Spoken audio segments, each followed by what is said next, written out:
Um, okay, I think I'll start right now.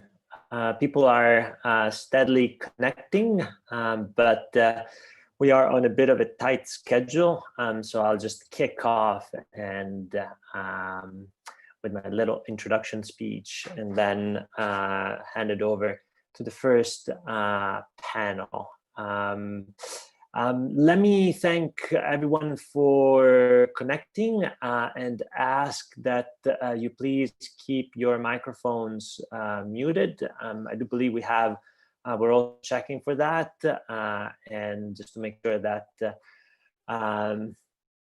conversations run smoothly, since we're expecting quite a lot of traffic throughout today. Hello, everyone, again, and welcome to the Bologna Peacebuilding Forum 2020, Peacebuilding After the Pandemic.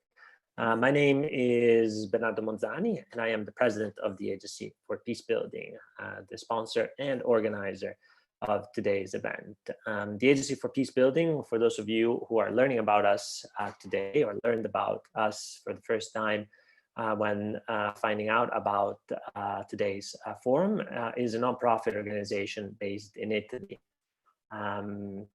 The work that we do wants to contribute to building sustainable peace in Europe and around the world. We do this in different ways, and let me take advantage of this rather new format and point you to our website if you want to check out our current and past initiatives. The Bologna Peacebuilding Forum being one of them. This is actually the second edition of the forum, which we had for the first time last year here in Bologna. This year, we have decided to have it online because of the COVID-19 pandemic. This was a bit of a sacrifice, as it means not being able to sit together with you, to shake hands, and to talk in person. It is, however, also an opportunity, as we have been able to involve speakers and participants from all over the world in numbers that are much greater than what we would have been able to do had our event been held in Bologna. I think at the last count, we had over 250 registered participants. And although, and that's excellent, that's absolutely a number that is great. And we were really also surprised by the origin of that interest, by how far the news about the forum has reached. What we did not have to do, however, was to reconsider the forum's focus. We started thinking about that late last year, and we always knew, we knew since then, that we wanted to talk about what peace building, conflict resolution, and conflict prevention will be like in the next 10 years. This, I think, is as relevant today as it was last year. What has changed, perhaps, is the urgency of this conversation. A crisis has arrived, the coronavirus crisis, perhaps not the one that we expected or that we were focusing on, but one that in many ways has the scale of the crisis that might come in the future, of the challenges that face us as individuals, as communities, as countries, and also as the world.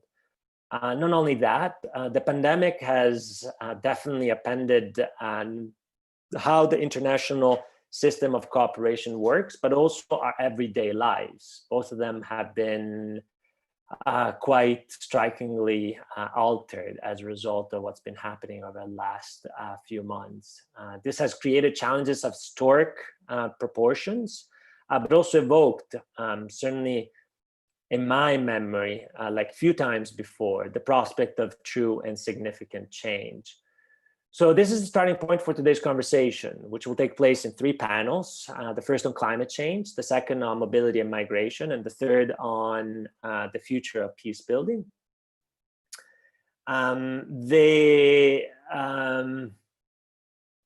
goal is to try and shed light on how peace might be strengthened during and after the pandemic. And for this, I'm really excited and very much looking forward to hear the contributions of our speakers and also of all of you. Let me finish with a note about the format, which I think the facilitators of the sessions will also remind you of. You should all be muted, and we're sort of taking control of that. This will remain the case as long as the speakers talk. As they're done, you will have the chance to ask a question by posting it on the chat section of the Zoom page. The forum is also being live streamed on YouTube, I believe, and on there people can also ask questions. So we don't want to sacrifice interactivity, and certainly we want to give everyone the chance to ask questions to our many distinguished and really interesting speakers. Lastly, and this is the really last thing before I hand it over to the first panel, I would like to thank all of our partners and supporters, the Rotary District and Rotary Bologna Marconi Ovest clubs, Prometeia, and the Johns Hopkins School for Advanced International Studies, SAIS Europe. I would also like to thank the Emilia-Romagna region, the Municipality of Bologna, and the Italian Agency for Development Cooperation for their patronage.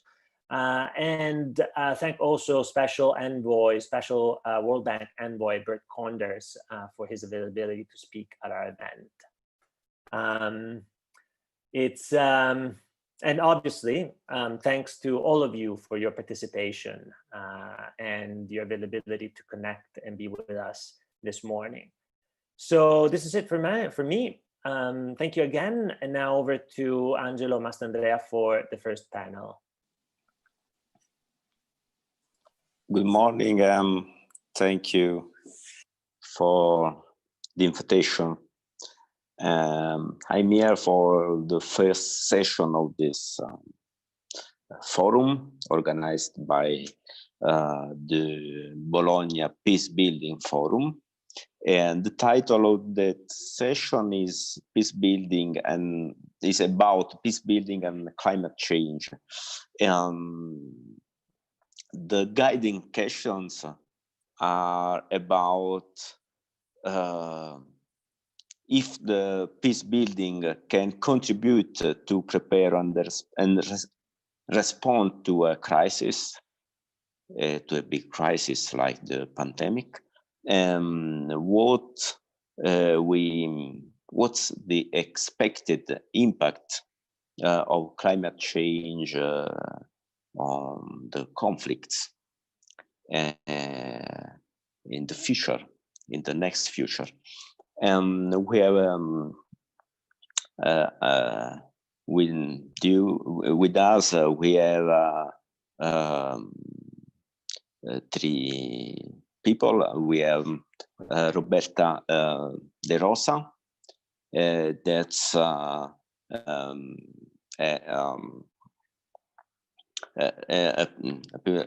I'm just sorry because I lost my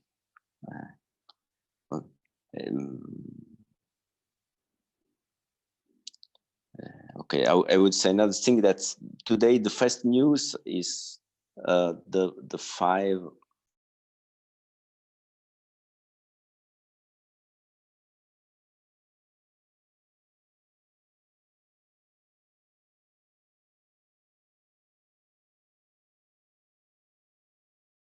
Angelo, is there? Angelo?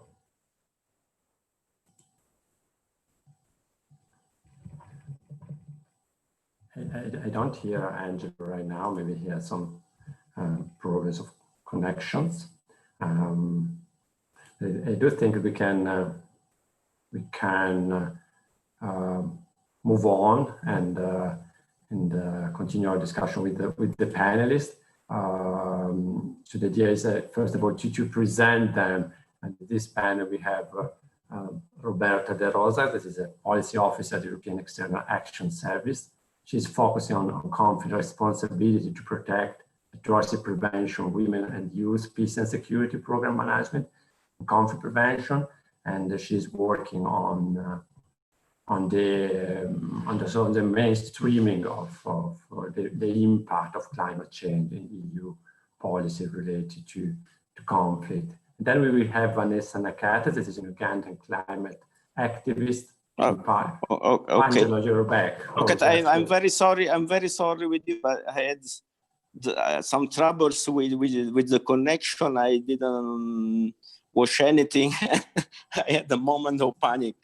No problem, Angelo. I just present Roberto. So okay. You present. Okay, we have Roberta De Rosa and Vanessa Nakate, that's an activist of climate change and the founder of the Rise Up movement, and Nina Hall, that's an assistant professor, I think. She works at the Johns Hopkins School of Advanced Studies. And so I would try to speak with Roberta De Rosa for first. If you just presented her, I think. Yeah, it's fine, Angelo. Don't worry. Okay, it's okay. Okay. Yeah. Okay, thank you very much. I will take it from there. So, I will take it from yes, there. I'm so No sorry problem. with my troubles, but No problem. No okay, problem. just today the first news is the 500 billion euros proposal by Angela Merkel, Emmanuel Macron. I hope you will say something about that, no? Sure. About the link about that and the Green New Deal and the pandemic. Absolutely. So good Thank you very much. morning, everyone, and thank you for having me. Let me thank first Bernardo Monzani, Bernardo Venturi, and Stefano Marinelli from the Agency for Peacebuilding for the kind invitation and for the great work they are doing. Their commitment goes beyond work, I believe. Let me introduce myself first. I'm a policy officer at the European External Action Service, the diplomatic service of the European Union. I work within the directorate called Integrated Approach for Security and Peace, which ensures effective coordination of an European Union response throughout the different phases of the conflict, from early warning and horizon scanning to political strategic planning for crisis management and stabilization, as well as on the security of the EU citizens in crisis zones.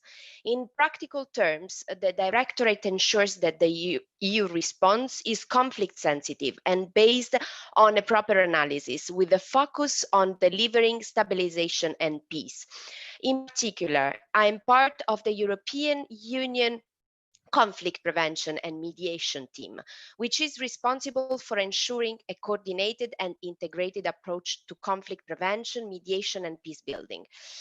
This strange animal, this cell, is working to aim at 4 objectives in particular: helping identifying countries at risk of instability through the European Union Conflict Early Warning System. We conduct a conflict analysis of countries facing instability or violence. We advise on conflict sensitivity in fragile contexts. And last but not least, we provide support to mediation, dialogue, and prevention activities. Now, let me take through my intervention this morning, which fortunately for you will last not more than 10 minutes, I promised. I will structure my presentation in 3 parts. As a first thing, some words on the implications of the COVID-19 pandemic on conflict dynamics, of course. Secondly, I will recall our commitment to take into account the climate change security challenge. Don't worry, I won't be long describing our policies, but instead I will give you some examples aiming at stepping up our efforts and further integrate climate dimension in our work. Finally, I won't tell you how good we are in climate-related work. I will tell you probably the contrary and how much we can improve. To conclude, I will share with you a long-term project. So if you are ready, let's start. So the global health crisis is reshaping conflict dynamics around the world in an unprecedented way. The pandemic serves as a conflict multiplier in fragile countries with pre-existing, of course, structural weaknesses underlying them, but may also destabilize seemingly stable countries. In some situations, on the other hand, it can provide unexpected opportunities for mediation and peace building. As a global actor, engaged in international action through many different streams and instruments, the European Union can act in several ways to reduce the destabilization related to the ongoing pandemic in its partner countries. And I can list at least 5 for you. Through conflict sensitivity, in line with the do no harm principle, new and reprogrammed funding and projects should consider specific criteria to ensure that support reaches the targeted populations in an inclusive, transparent, and effective manner. Through countering disinformation and hate speech and increase media literacy, through an integrated conflict prevention. So coordination now is more necessary than ever, but has never been more difficult in this remote way of working. Through mediation and dialogue support, and let me expand a bit on this one. An external crisis can escalate a conflict, but also increase the options for resolution. In support of the United Nations Secretary General Guterres' call for the global ceasefire, the European Union can increase the appeal of a ceasefire or even persuade warring parties that the time has come to settle. Mediation support and the promotion of humanitarian dialogue could be timely in some countries and include enhancing information flows between parties or supporting process design and agenda setting. In some situations, the crisis can open possibilities to move forward with complex negotiations between conflict parties. For example, persuading one party to release political prisoners on medical grounds. The crisis offers opportunities to demonstrate good faith and improve relations or mitigate tensions through humanitarian gestures. The European Union is actively identifying opportunities for dialogue and cessation of hostilities, encourages reconciliation, humanitarian gestures, or sanction relief between rivals, and seizes the momentum to reinforce its mediation support to ensure that positive momentum is seized and can continue in a post-COVID era to be sustainable, of course. Finally, as last way to reduce destabilization, creative peace building. Even though the crisis may increase the appetite for dialogue, peace builders like you may not be able to engage directly with conflict parties in this situation. Rather than suspending conflict resolution efforts, the crisis calls for the engagement of local partners that still have the necessary access and capacity on the ground while respecting health regulations and the use of innovative technology to pursue community dialogue, monitoring human rights abuses, or activate long-range backups. Now, let's analyze the European commitment to the climate change and environmental emergency. In December 2019, the European Parliament approved a resolution declaring a climate and environmental emergency in Europe and globally. The global strategy for the European Union's foreign and security policy of 2016 recognized the link between the climate and security. This one was reiterated in the Foreign Affairs Council conclusions of February 2019, that underlined serious climate change implications for peace and security across the globe. The EU Green Deal, Angelo, you made the reference to it, which reinforces the Paris agreements, commits to make Europe carbon neutral by 2050, which would make us the world's first climate neutral continent.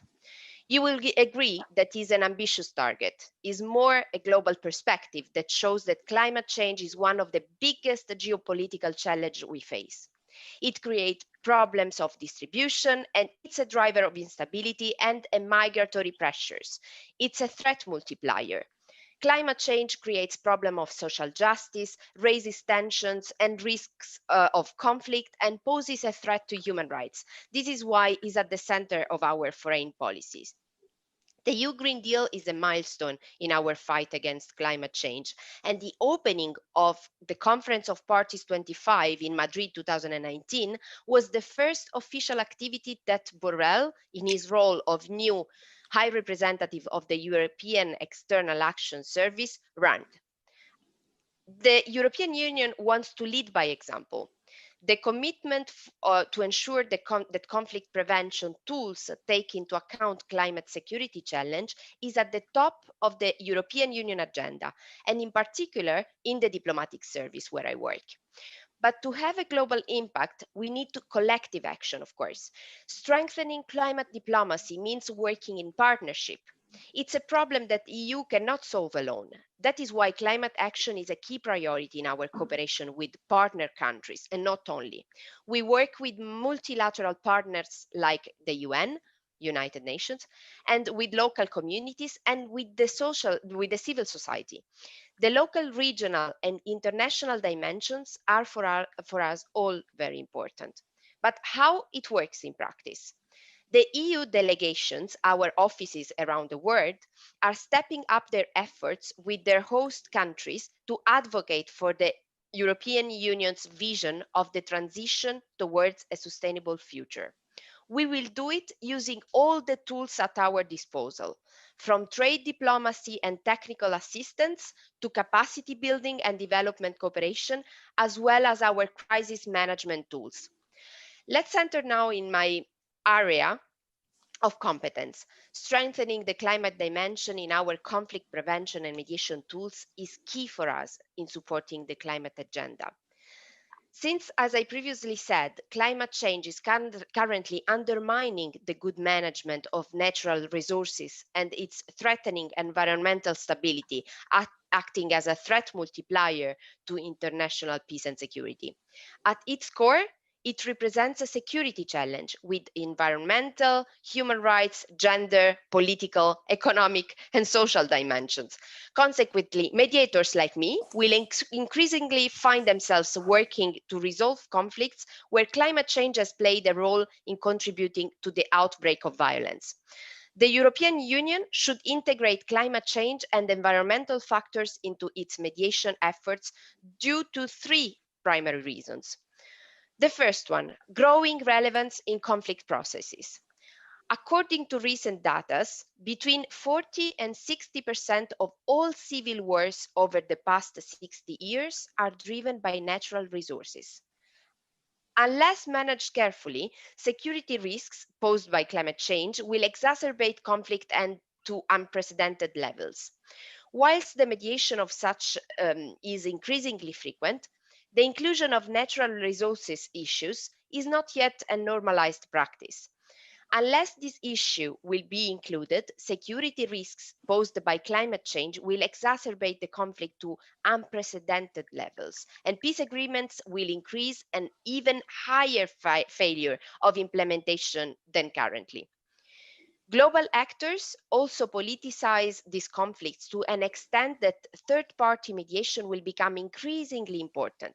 As the EU is a value-driven actor with a clear mandate for global protection of the environment, it has a potential of playing a uniquely important role in this peace mediation field, uniting the immense know-how between all European Union services in environmental diplomacy, science and best practice, which is so far unparalleled. A dedicated center for such work as the UN would be of tremendous value added in this regard. Our unit is including environment into its conceptual and practical mediation work, including in training, updated EU concept on mediation, and the EU mediation guidelines. My division has hosted initial meetings on land degradation and mediation to produce guidance for the European Union official in mediation in partnership with the UNDEP. Then a second reason is the potential for dialogue and mediation support in this field. And the third one is the lack of global leadership. As the EU is a value-driven actor, as I said, with this clear mandate, it has a potential of playing this kind of role in the peace mediation field.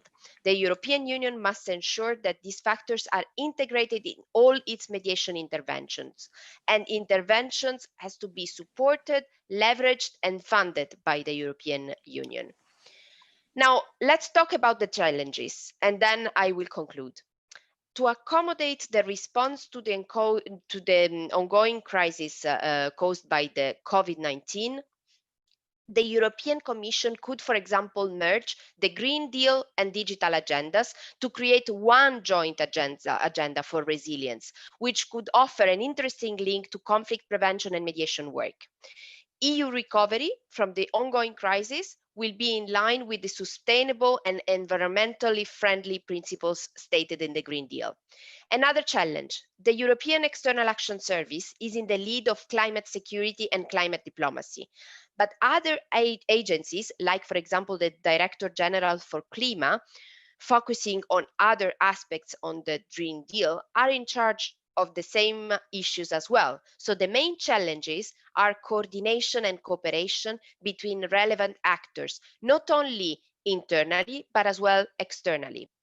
With regard to mediation, natural resources are one of the most common drivers of conflict. This is not always fully integrated in mediation efforts. So my division has addressed this gap mainly through training and capacity building of head of delegations, the heads of these offices that we have around the world. The EU capacity to bring parties together is an added value, and there is a need to further empower actors, for example, through creating a center of excellence. This is something that we would like to do. With regard to conflict analysis and conflict prevention policy advice, our division notes a gap between the narratives of security-oriented and climate adaptation and development-oriented teams. There is a need to develop a shared understanding and vocabulary to tell the same story to the people with integrated perspective and to jointly respond to intertwined challenges. Then, of course, we need to strengthen the early warning system with concrete follow-up and clearly assigned tasks and deliverables that can address climate-related conflict threats. Finally, I would highlight some efforts to better integrate climate and environmental issues in our early warning system. For the ones that are not familiar with it, this system is an evidence-based risk management tool that identifies, assesses, and helps prioritize situations at risk of violent conflict for non-EU countries, focusing on structural factors and with a time horizons of 4 years. From 0 to 4 years. It also identifies conflict prevention and peace building opportunities. This effort to include climate and environmental issues in our early warning system is reflected into introduction of one climate indicator and 2 environmental indicators, water stress and oil production, within the global conflict risk index. I know it sounds a bit technical, but this is the way we use to identify risk of highly violent conflict to appear in countries. We also ensure that the climate dimension is integrated in our assessments, leading to a selection of conflict prevention priorities, including an assessment of vulnerability to climate change provided by Director General Clima. Finally, we also include a dedicated section on climate change and disasters as part of our assessment of structural risks of conflict. So, just to mention a few examples, in addition to the one of the early warning system, we are having an enhanced focus on climate change as a conflict multiplier, land conflict and degradation in conflict analysis. In partnership, there is an enhanced focus on climate change and conflict prevention in ongoing partnership, for example, with the Joint Research Center of ISPRA, with the Civil Society Network for Conflict Prevention, and regional organization or the UN.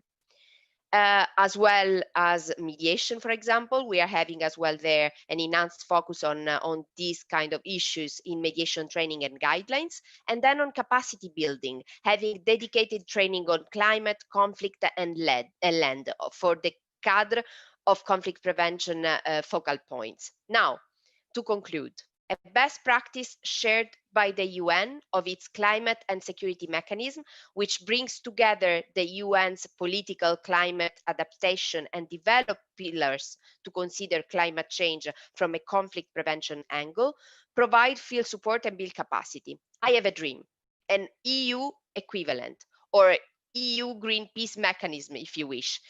This could similarly bring together relevant colleagues and experts from the political, conflict, development, climate, and disaster risk teams to work all together on this intertwined and complex issue. Climate adaptation works to create resilient societies, which in turn becomes less prone to conflict. This is the narrative that should be promoted, in my opinion. Thank you for your attention, and sorry to be so long. That's yes, not so long, Roberta Di Rosa. And now we have Vanessa Nakate, that's an activist and the founder of the Rise Up movement. I think she will talk with us about her experience in Africa and Uganda and in the World Economic Forum and Davos also.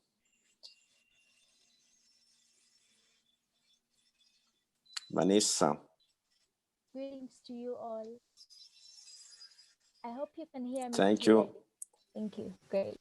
My name is Vanessa Nakate, and I'm a climate activist from Uganda. And I started climate activism simply because I wanted to do something that could cause change in the lives of the people in my community. And I had clearly seen how many people are affected by climate change in the various rural communities and what really needs to be done to stop the suffering of those people. I've been able to take my activism internationally, and that is how I got invited to the Arctic Base Camp at the World Economic Forum, and that is how I got cropped out of a photo by a media company. And I must say that that experience made me a stronger person. But today, I really don't want to focus on that. I want to focus more on how climate change and peace building relate in the various communities. Climate change is the biggest threat facing humanity right now. It is an issue that involves so much of human security and human survival. And in most cases, only the most privileged survive, while the less privileged are left to suffer the impacts of climate change. Climate change greatly affects the world's social systems, economic systems, and political systems. And it doesn't only have the primary effects that we all know. Those are the floods, the droughts, the heat waves, the storms, the hurricanes, among others. Climate change comes with secondary effects as well that we tend to ignore in many cases. I mean, how can you focus on something that doesn't affect you personally? Most of the people who tend to focus on these challenges are those who are the most affected by the impacts of climate change. We need to do something about these impacts because climate change makes every other crisis and challenge more dangerous for the affected communities. When climate change strikes, many people are forced to migrate to other places to look for better ways of survival. Many people's homes are submerged by floods, by hurricanes, in these communities that are prone to climate change. So you find that many of these people are left with nowhere to stay, and they have to try and find new places of survival. As I say, climate change is an issue that involves human survival. Many people are being pushed to the slums, to impoverished areas. Many are and more will be subjected to human trafficking, which comes in a way of helping these people. Many will be sold out into forced labor because they hope to survive, they hope to find something to eat for their families, only to realize that they have been put into human trafficking where they're going to suffer for the rest of their lives because they are forced to work. There is sexual slavery and many other challenges that come with human trafficking. And with the climate crisis, many people lose their sources of income, sources of food, etc. And when you look at the children, many of them face a risk of child abuse, child labor, because some of them are either helping out their parents to survive in these new places, or some of them are trying to survive on their own. Many children lose their parents during these climate disasters, and they are pushed to the streets. I have personally seen very many children on the streets of Kampala, and many of them come from the same region that has been hit by intense heat waves and dry spells. And on these streets, they have to beg to find something to eat. But they're also exposed to many dangers as children. They're exposed to forced labor. Some of them are exposed to gender-based sexual violence on the streets. That is why I strongly believe that climate change disrupts any kind of peace in a person's life and in a community. Many of these children are subjected to mistreatment so that they can get a plate of food and a glass of water to survive for the day. Because at this moment, it's a matter of life and death. And they are forced to work just to get a pinch on the bread. Many communities heavily depend on natural resources for survival. For example, we all know Lake Chad in Africa. This lake has shrunk to 10th its size in 50 years, and many people depend on the fresh waters of this lake. What is going to happen if the water is limited and it is not enough for everyone? There is going to be a competition for these resources. Many will start to fight for these water sources. So the fact that climate change greatly affects these water sources, there is going to be a struggle in these communities. There are going to be tensions rising up in these communities because many of them would like to have the upper hand on who uses the water and who doesn't. This is definitely going to bring about conflict in these areas, as many people will have to fight to get the water, and many will die in the process. So climate change is most likely going to increase local riots. And trust me, only the stronger communities will be able to survive. And you may think that this is something that it is expected to come in the future. But I personally tell you that there are communities that are experiencing that right now. These riots are accompanied with death, destruction of property, making children orphans, and many other challenges that push these communities into extreme violence and extreme poverty. Many people, when they lose their sources of income, they are pushed to start illegal ways of living. Because at this point, it is a matter of survival. I mean, it doesn't matter whatever they do at this point, as long as they get something to eat, they get a place to live. So many of them start joining illegal ways of making income, of bringing in money, hence increasing high crime rates in these communities.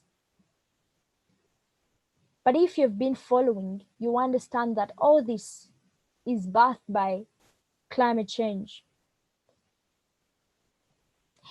By this point, I really hope that you are getting the impact of climate change on peace and security in people's lives.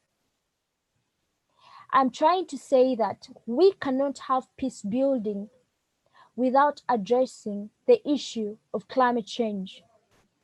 Because even if we build the systems that ensure peace, climate change will break these systems. Climate change will weaken these systems. It will weaken communities. It will weaken states. It will weaken countries. And that is why we need to take action as soon as possible. With extreme weather events in countries that are already experiencing conflict, climate change is most likely going to exacerbate these conflicts, these challenges.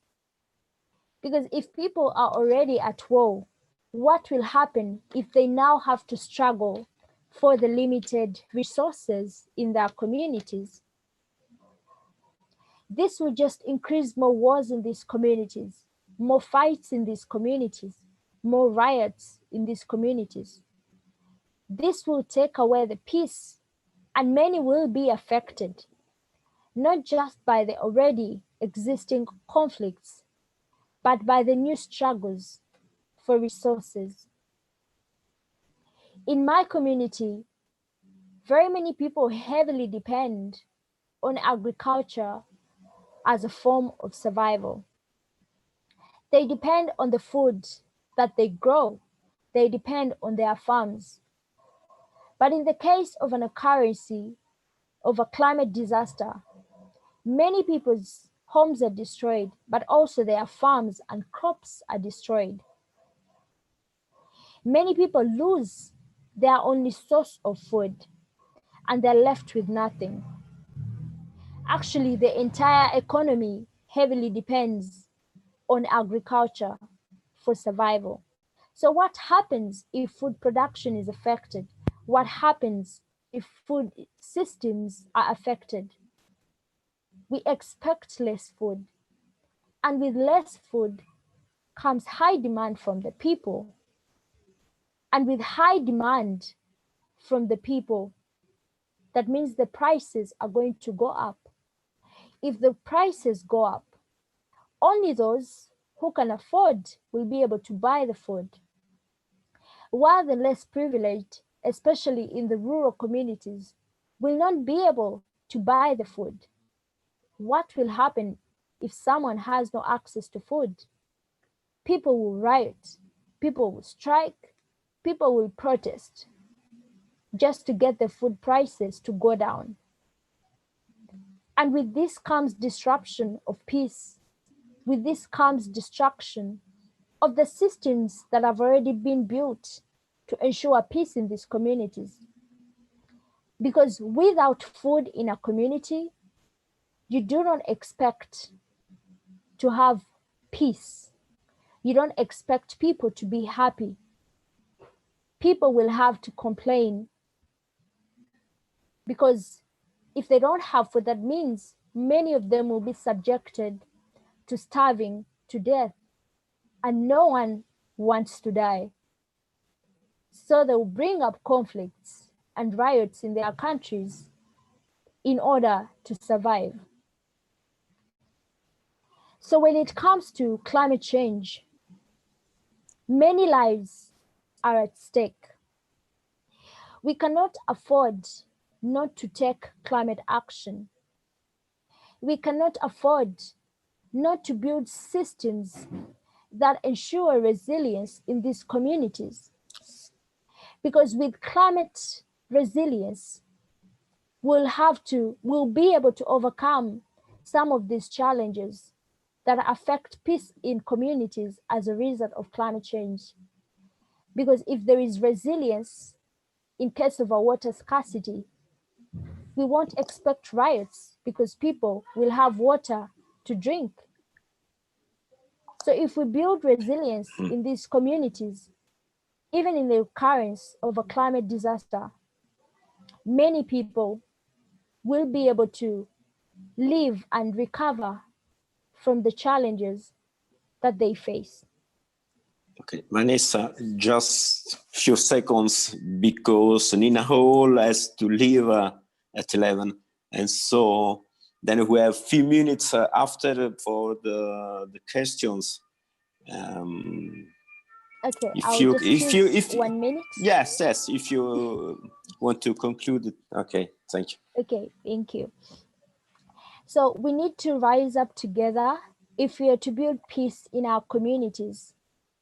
We will have to address the issue of climate change, because with climate change, we cannot have peace in communities. We cannot have security. People will continue to suffer.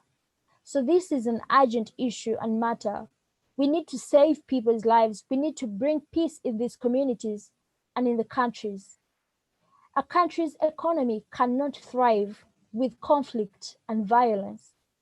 So we need to start addressing climate change with resilience plans while thinking about peace building in these communities. If you want to have successful peace building, we will have to take climate action. The two go in hand. Climate action for peace. I just want to show you something. I don't know if you see it clearly, but it says climate action for peace. So the only way we can ensure peace in our communities, we'll have to take climate action. Thank you so much for listening. Okay, thank you, Vanessa. That's activism. Now, I remember you that's possible to ask questions in the Zoom chat.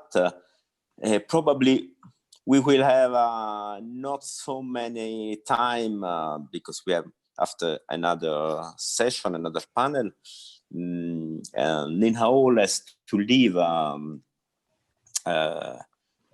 11, and so I give you to her the possibility of of speech. Nina? Yes, thank you. Can you hear me? Yes. Oh, yes. Great. She has some slides, I think. Are they coming up for you? And then, yeah. Well, thank you very much. Okay, Nina, you have 10 minutes as you want. Great. And then. Wonderful. Thanks very much. Okay, thank you very much. It's a real pleasure to speak with you all, and certainly to go after what a wonderful lineup to start your morning. Thank both, you. Roberta and Vanessa. It's a real privilege to hear your work, Vanessa, because I'm a big admirer of it. And in fact, one of the pieces I want to talk briefly about is about the climate movement more broadly, and how it's adapting to COVID.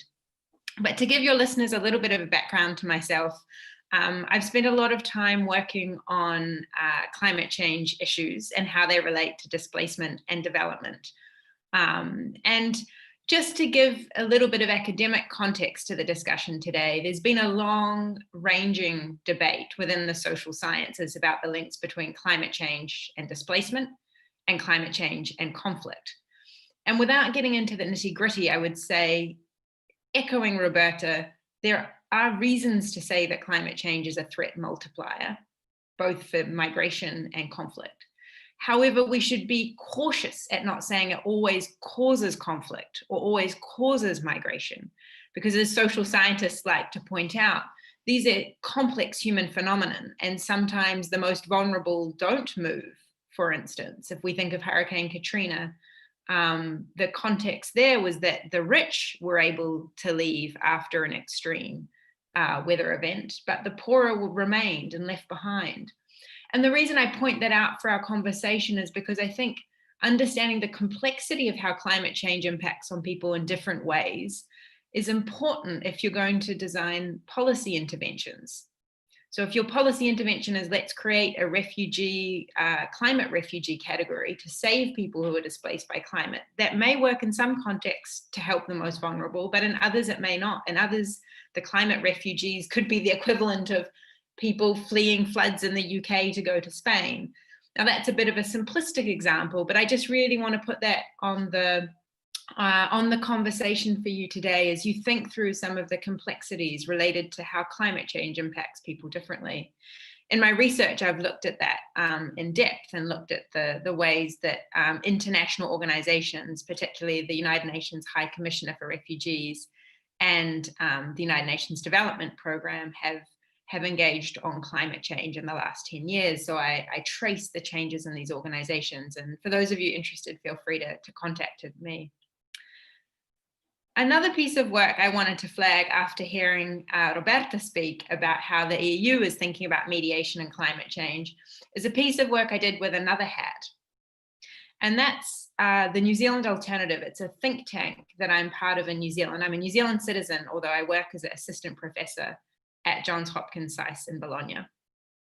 And this group of us wrote a piece for the New Zealand government encouraging them to have a mediation unit, a bit like what Roberta, thank you, was describing.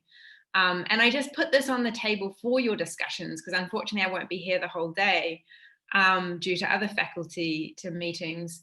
But to say that if you were interested, we did a lot of really hard thinking about how New Zealand could play a critical role. And as many of you know, New Zealand is a small country, and in a way similar in profile to say somewhere like Norway. It's seen as impartial and independent in many cases and has had a role in some conflict mediation in the past, particularly in Bougainville and Papua New Guinea, where New Zealand government hosted debates. But how it links to today's panel is in this report, we suggest very strongly that it would be good for New Zealand to set up an independent, institutionalized peace mediation and conflict prevention unit.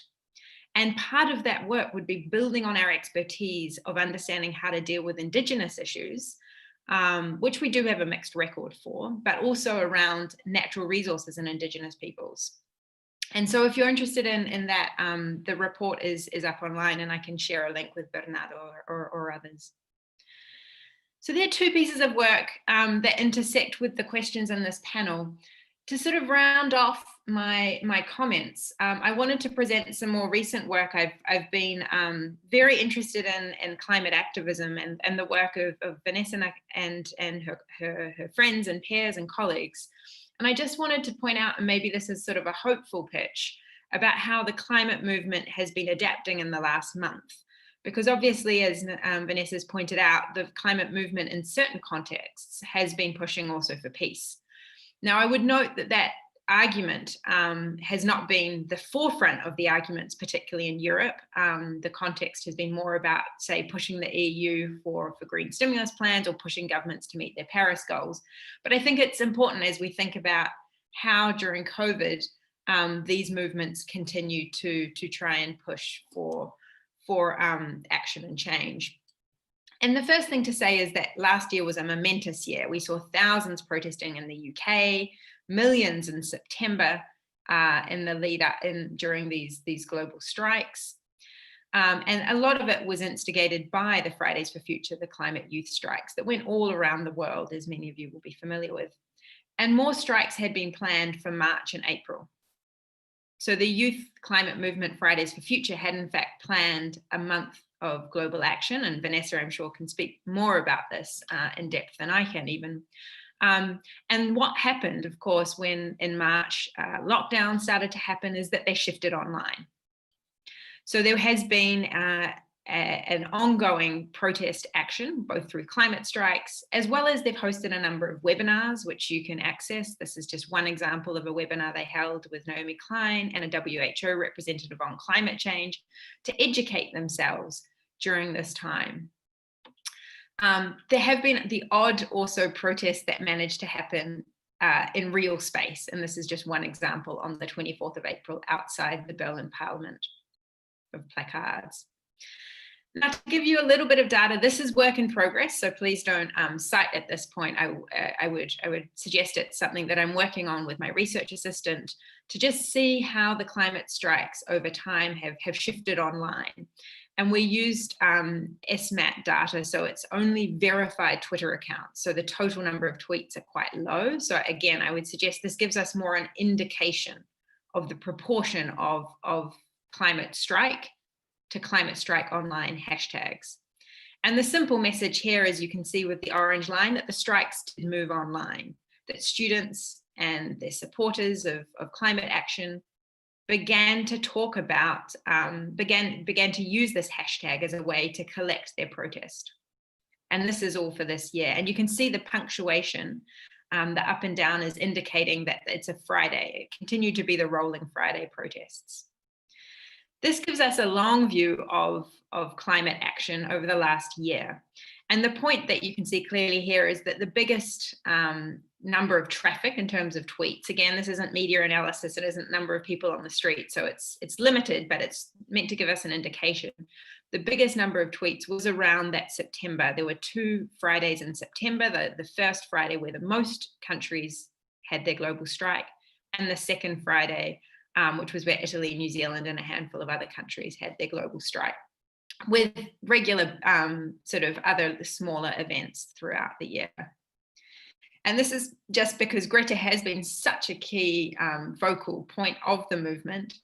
In addition to people like Vanessa, Luisa Neubauer in Germany, activists in New Zealand like Tamitha Paul. But we can see here that, people have continued over time, at least on Twitter, to focus on her. So to leave with some open thoughts about what does this all mean, I guess why I wanted to introduce this debate is because I think one of the interesting things as we think about the ways that social movements work is how do they help create broad global shifts? So the research I'm interested in is really the first point: to what extent are climate activists building new transnational solidarities? So we know, for instance, that a lot of the Fridays for Futures are part of a global movement, but often focus very much on national targets. So the German Fridays for Future focuses on shifting Angela Merkel's government, or the Swedish on Sweden. And so one of the questions I think is important to ask is to what extent and how has COVID enabled, say, climate activists in the global north to connect more with climate activists like Vanessa and others in the global south?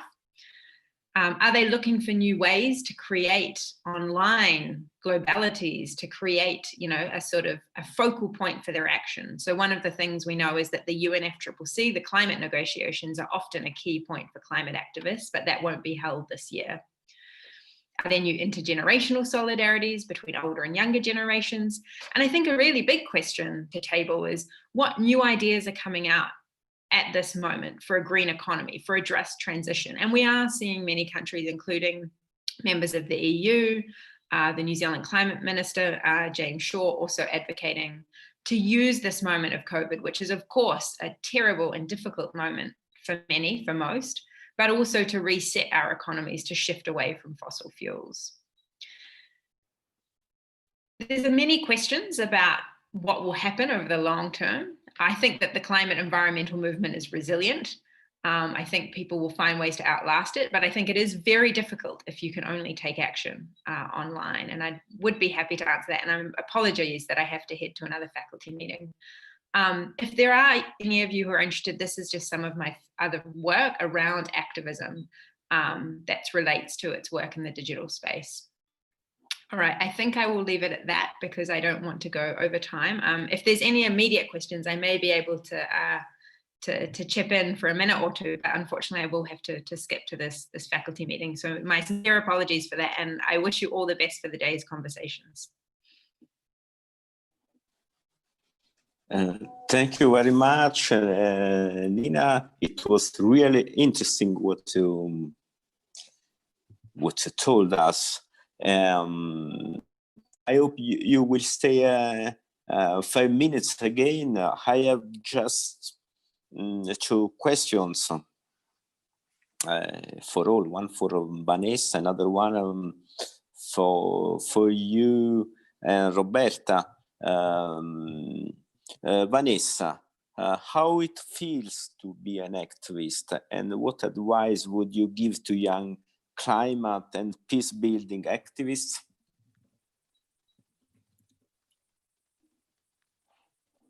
Vanessa?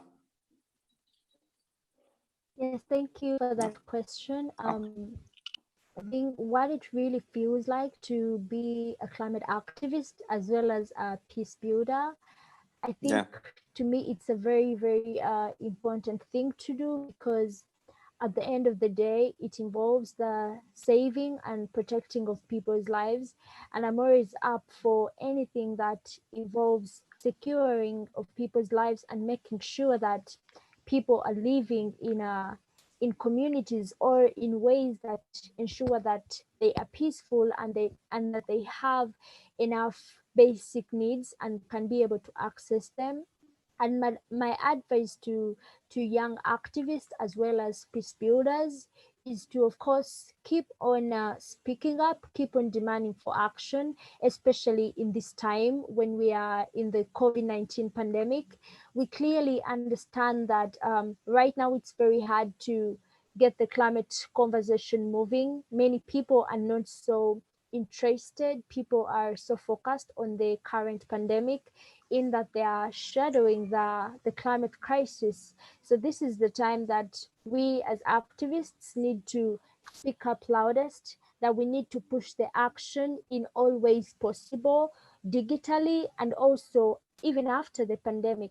Because after the pandemic, we expect, of course, we want our leaders to push for green recovery, but we clearly understand that some of the leaders are even opting to bail out oil and gas companies. So this is the time for us to think about strategies of how we are going to push for action during this pandemic of COVID-19 and even after this pandemic, so that we can build enough momentum to make sure that our leaders take decisions that will ensure a green recovery and that will ensure protection of everyone's life. So it's basically keep pushing and keep believing in the work that you're doing, and also keep speaking up online in this situation, and also build momentum even after the pandemic. Okay, thank you very much, Vanessa. The last question, I think, because we are a little bit late. How to ensure political accountability, as corruption is key when dealing with natural resources? Pardon? It's for I think for Roberta. The question is how to ensure political accountability, as corruption is key when dealing with natural resources. Thank you, Angelo. Yes, I read the question. And thank you both to Vanessa and Nina. They are both wonderful women, and I really appreciated their interventions. So thank you both. I think we will be in contact bilaterally, because you were really inspiring during your interventions for different reasons. And I think we really need to be more contaminated by all these kind of flows of ideas that you put on the plate this morning. So yes, to go back to the question, what we do is to liaise with local authorities. When, for example, we start designing a peace process, we are in contact with local authorities, and of course it's a challenge to address. We are all aware of it. corruption is one of the biggest challenge we have in different countries. As you noticed, I never mentioned one single countries. We are not allowed to mention the countries we are working on for obvious reasons. I don't go into details, but yes, it's something that we are aware of and we tackle it every day. There are specific projects on this. The funding is crucial, and it goes with audits to be sure that the funds reach really the beneficiary. But again, we need sometimes to work with the big and a huge problem, knowing that it's part of the overall picture. So yes, accountability, it's really difficult to reach sometimes, but it's taking into account, for example, in our conflict analysis. That's what we did, for example, in doing a pilot in-house conflict analysis in context of strategic review of security and defense missions.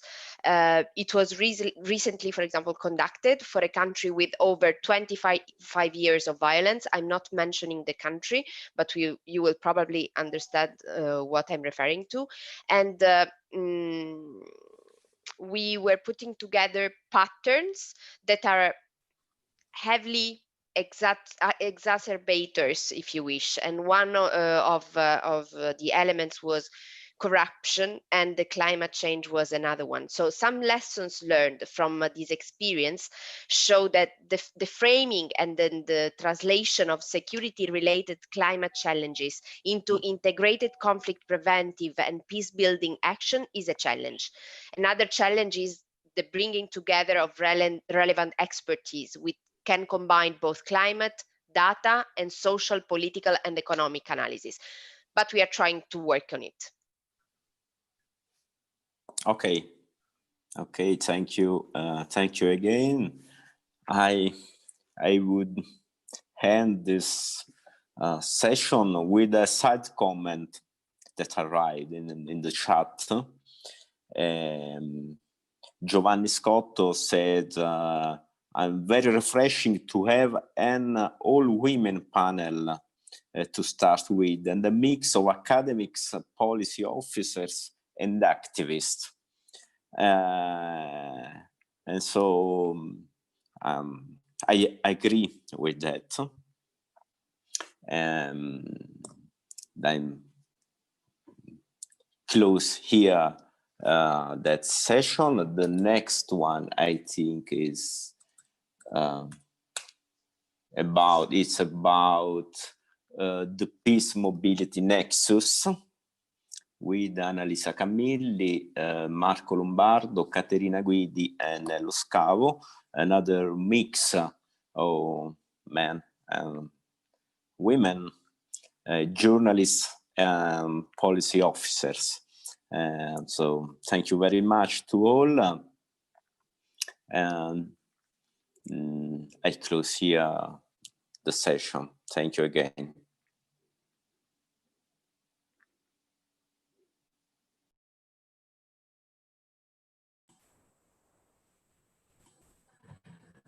Okay, thanks, Angelo. I'm jumping in. I'm Bernardo Ventura, director of AP. I don't see Annalisa Camilli connected right now, so I will just facilitate this, the starting of this panel, and then I think Annalisa will join us shortly.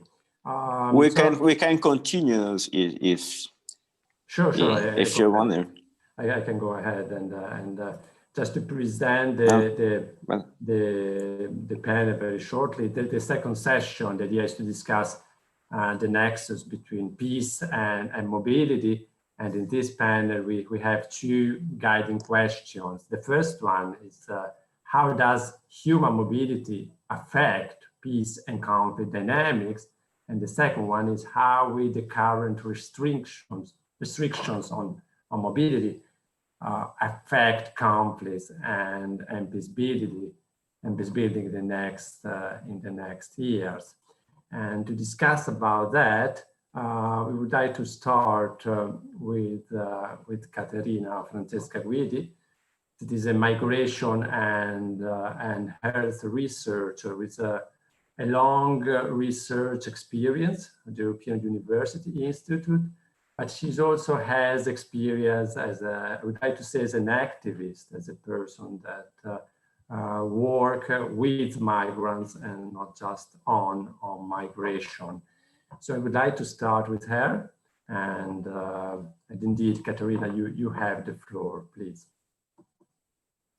Thank you, Bernardo. Thank you for your introduction, and thanks to both Bernardo and Stefano for organizing this beautiful forum. It's as you say, I try to, on the basis of my experience and on the basis of the recent studies that have been elaborated on these themes, I try to collect current and future perspective on how human mobility is affecting and will affect peace and conflict dynamics. Katerina, and of course, if you can stay close to the microphone, because it's going up and down. If you can stay close to the mic, please.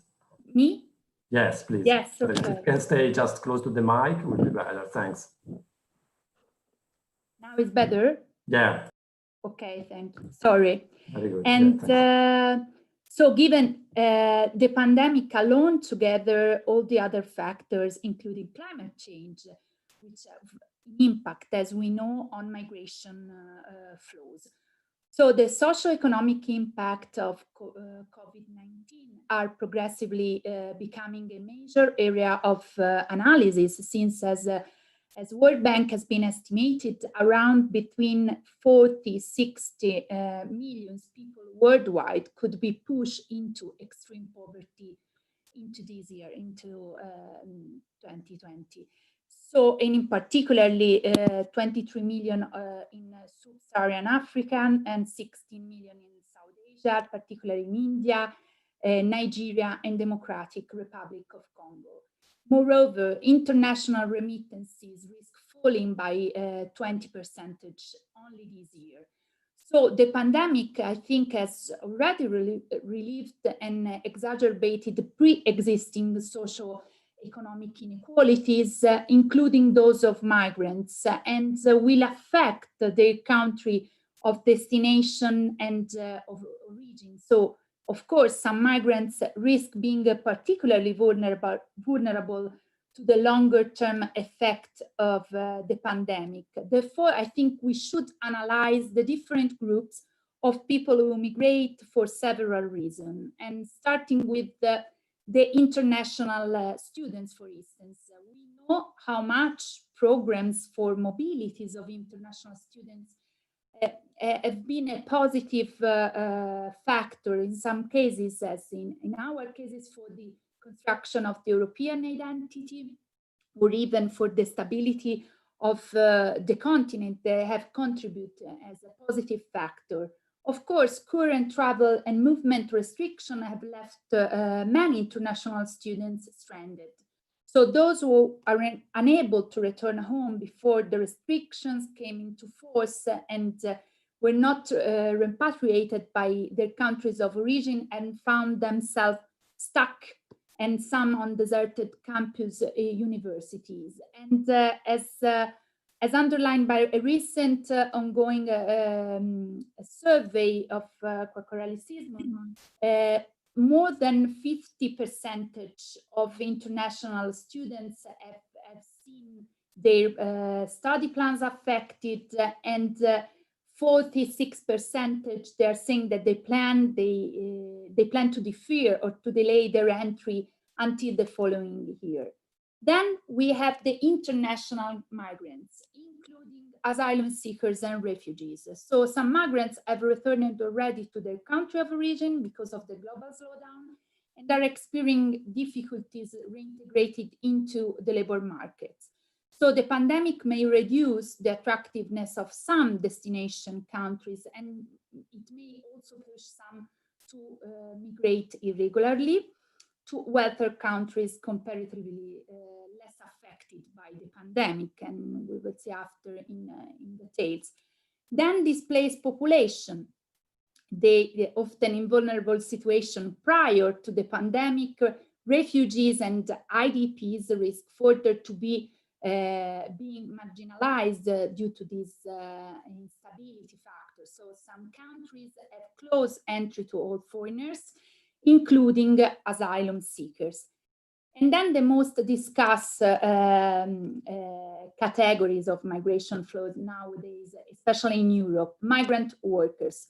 As we know, COVID-19 is reshaping the global economy, presenting unprecedented challenges. So migrant workers are often working in sectors that they are the most affected by the pandemic, such as manufacturing and hospitality.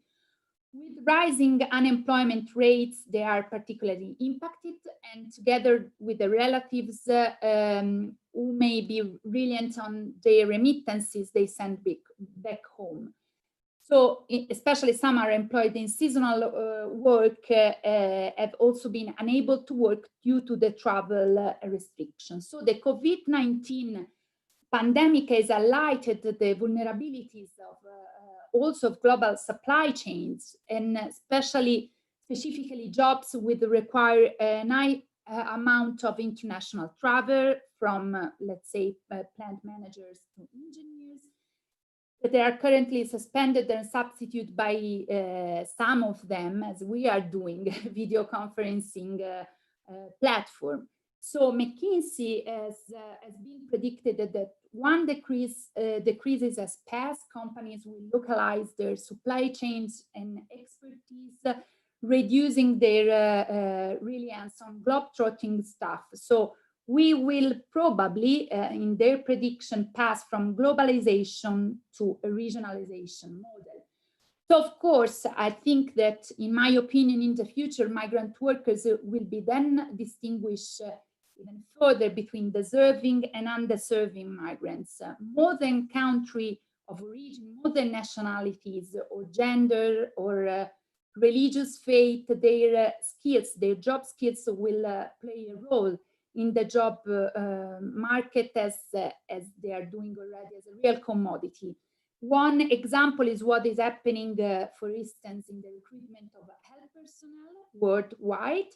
And as in Italy and Portugal, with the regularization of agricultural sectors, and in Italy also with caregivers and domestic workers. But we should pay attention, because there are kind of regularization that are characterized by temporary and fragmented rights and so social safety nets. And we should also remember that according to ILO, 4 billion of total population are left without any kind of social protection. And of course, migrants are particularly at risk of being left out of this social protection measure, especially temporary seasonal migrant workers or self-employed, or those who work in the informal economy, and irregular migrants. And of course, irregular migrants, especially, they fall outside support programs and measures.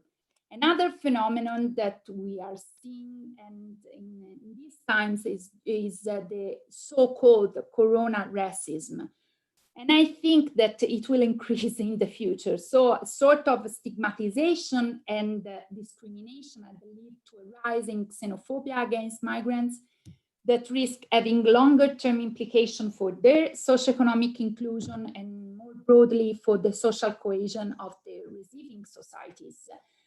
We have seen this kind of phenomenon in particular in Europe and in Italy with the behavior of nationals toward Chinese communities.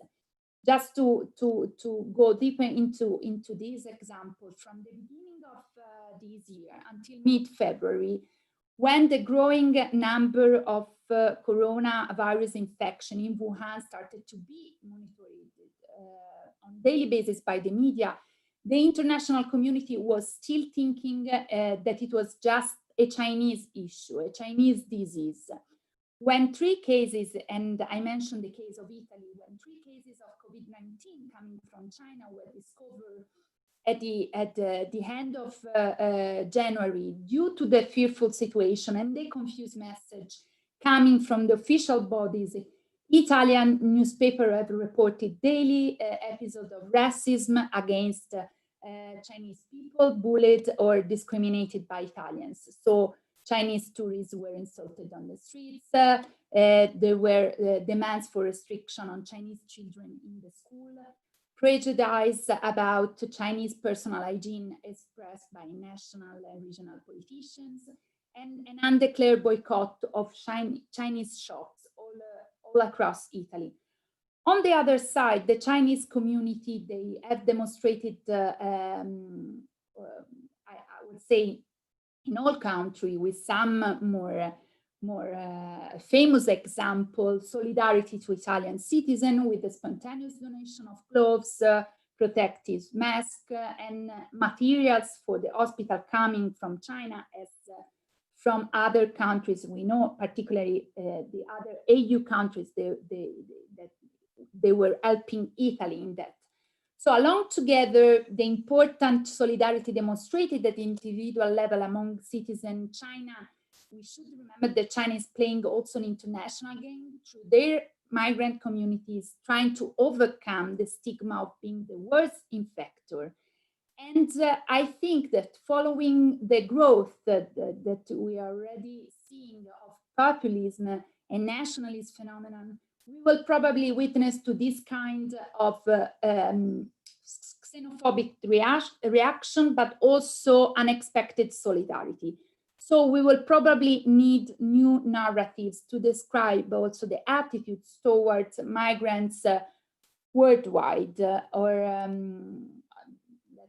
is also a hope. So how also will the current restriction on mobility affect conflict and peace building in the next year, which is a kind of, is also the title of this forum. So as demonstrated, I think, by the European example, with the control of Mediterranean and Western Balkan routes, the management of the borders will be still central. So regardless of the violence suffered by migrants in detention center along their paths, of course, the most unfortunate famous are those in Libya, countries of destination will adopt a further measure to prevent irregular arrival of migrants. So I think that humanitarian corridors and resettlement schemes, managed by the country of origins will be likely to be increased as a regular way to arrive in countries of destination for people who deserve international protection. And in case of Europe, of the European Union, we will see, we will investigate the future of institutions such as the EASO, European Asylum Support Office, that I think it will increase its power. For regular migration, I think that it will be encourage the circular migration model, in particular for low-skilled migrants, through bilateral mobility scheme. Circular migration is somewhat of an elusive concept and also, has often been used as a policy buzzword, but involves a return on regular basis and is kind of migration economically motivated for a flexible matching of supply and demand for skilled labor without the cost of integration. We have examples already that have been studied in the European continent of seasonal migration of Moroccans to Spain and Italy to work in the agriculture sector, or for instance, Ukrainians to Poland, but also Hungary and Italy as caregivers, and of skilled Albanian workers to Greece to work mainly in the transport sector. So I think that this kind of migration, it will increase, and circular migration will be managed by bilateral mobility schemes among countries. And of course, they can work well if they are targeted and programs are tailored at regional or local level in both source and destination country. And of course, it's important to reflect that there are ways to reduce migration costs, not only money, but also personal and cost. And of course, one good way to encourage this kind of circularity is to give multiple entry visa for longer stay, which will tend to encourage repeated temporary migration. Temporary residents can obtain permanent residence after some span of time, while circular migrants can stay for a maximum period of some months, and then they must return to their own countries. And in a way is also the direction that the current regularization proposed by our government, by Italian government, is taking. But we should wait until the end of the month because it's still under discussion. Then, while to attract high-skilled migrants, I think that the employer-driven sponsorship scheme will be central. We know that there are basic strategies for regulating high-skill migration through a point-based system in order to assess the human capital of migrants in advance, or by allowing recruitment to be driven by demand, so by the employers. Most of OECD countries, for instance, including Japan and several EU countries, have primarily demand-driven immigration policies. So high-skilled migrants must be provided with a secure job offer by a local employer. By contrast, some OECD countries, such as Australia, Canada, New Zealand, Denmark, or United Kingdom, adopt a point-based system to make entry conditional to the points accumulated on the basis of migrants' skill and qualification.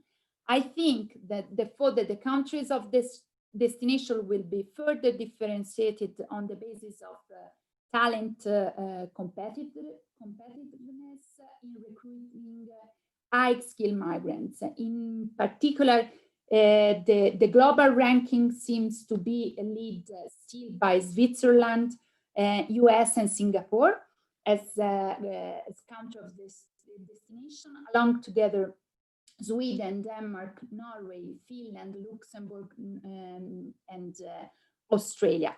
So an employer-driven scheme will be central.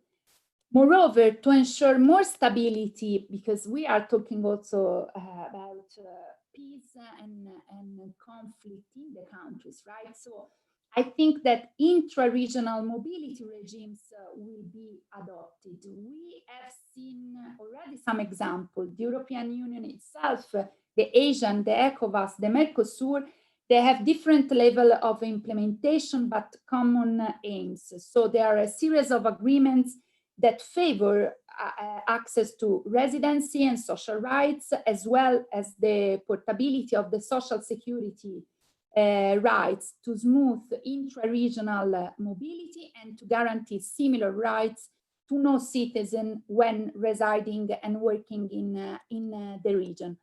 I think that this enhanced regional mobility regime can be a smart and balanced approach to regulating migration and flow, and as they bring down the national barriers to smooth intra-regional mobility and can tackle irregular migration at the source, also providing an overchain framework regulating the employer-employee relation and overall access to service and rights for migrants and their family, which is nowadays is at risk in a lot of countries.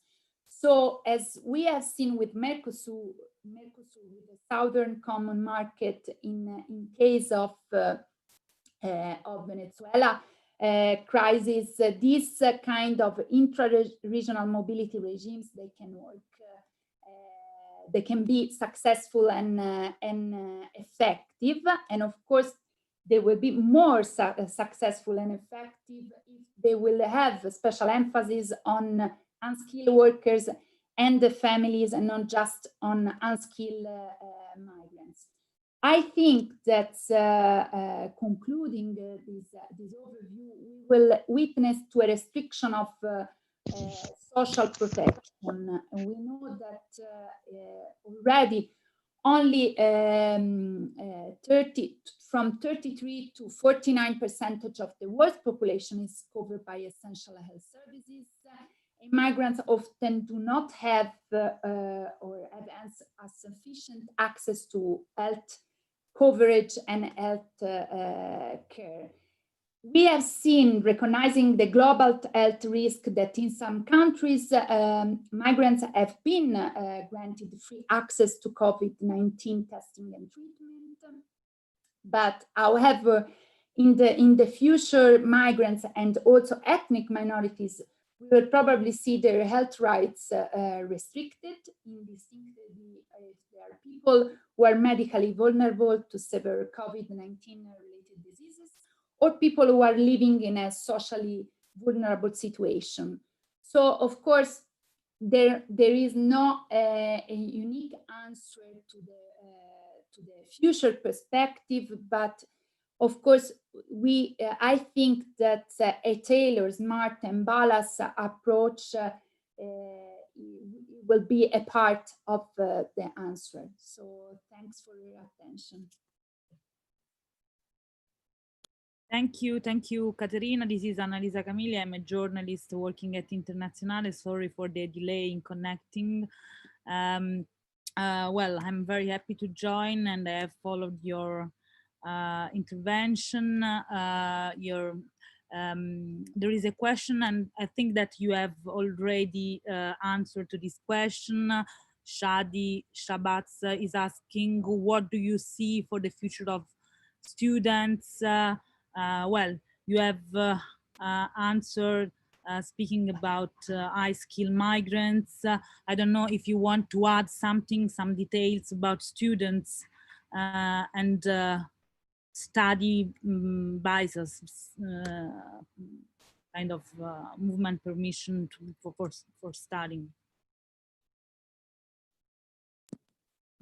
Thank you, Annalisa, for the questions and for moderating. So I think, yes, I have already mentioned in international students, and I think that the pandemic crisis will affect massively their future plans. And in particular, one thing that we can add will be the different perspective that they will have towards destination countries, because nowadays China, India, and Germany were the top 3 countries of origin of international students, while the largest destination countries are represented by US, Australia, and United Kingdom.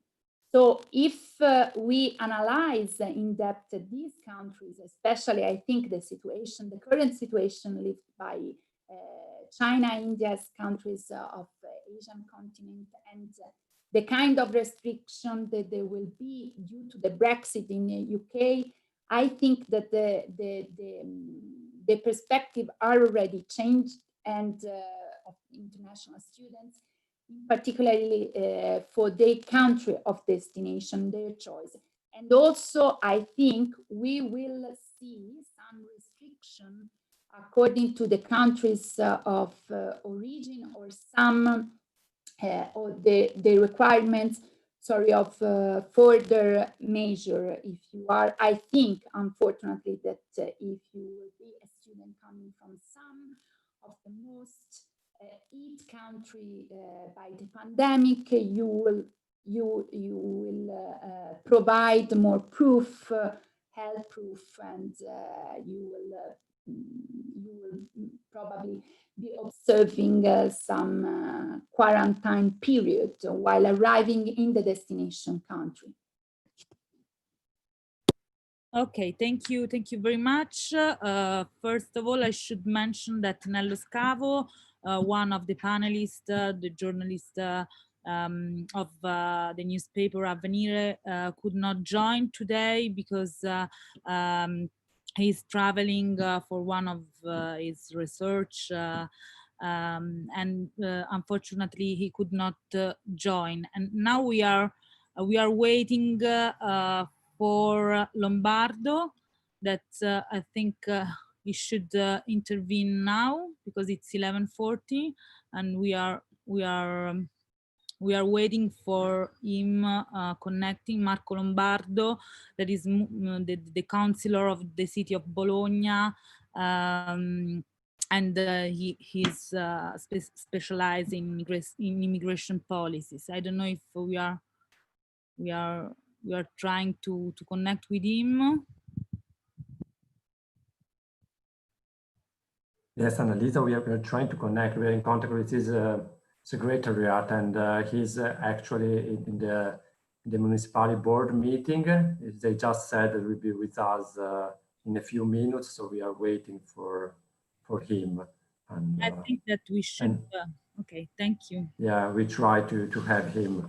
Meanwhile, of course, if you want to comment or add, you are welcome with our expertise. If someone of you has some question for Katerina, some more question, you want to add some comments also, I think that it could be very interesting to to understand.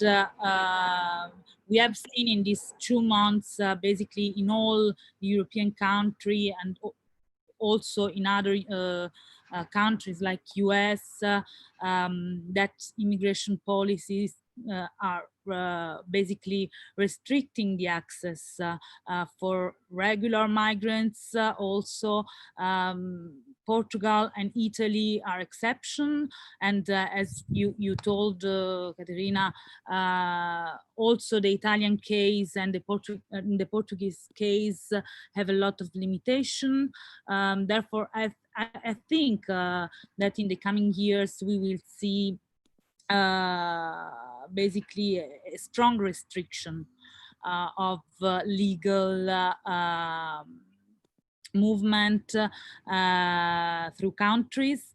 We will, and as we know, we know the situation was very was already very tough and very restrict for migrants. Therefore, I think that we should expect an hype, a growing irregular movements through Europe, and of course this should feed conflicts at the border, first of all, and then conflicts inside countries.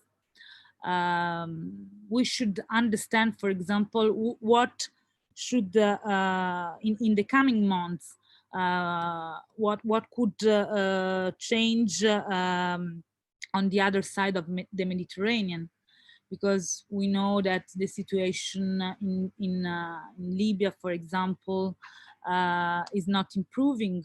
The conflict there is still tough, and while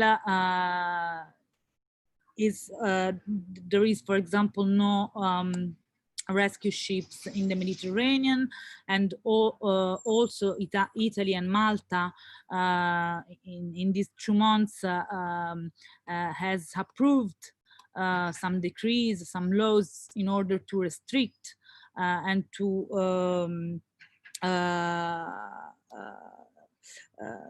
restrict the arrival of rescue ships in Italian ports and Maltese ports.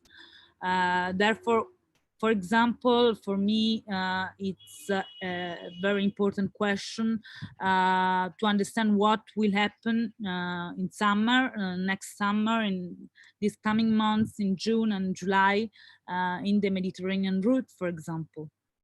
I think that we could see new arrivals, new direct arrivals in Italy, as it was before 2013, before the rescue, the governmental rescue ships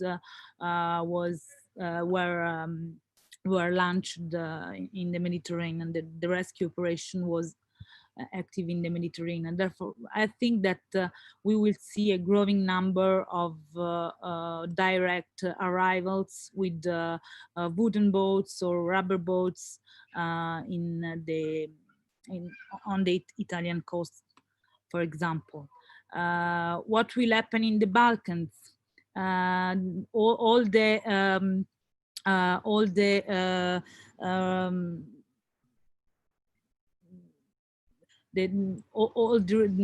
Dublin reforms, the tentative to reform the Dublin regulation is basically blocked.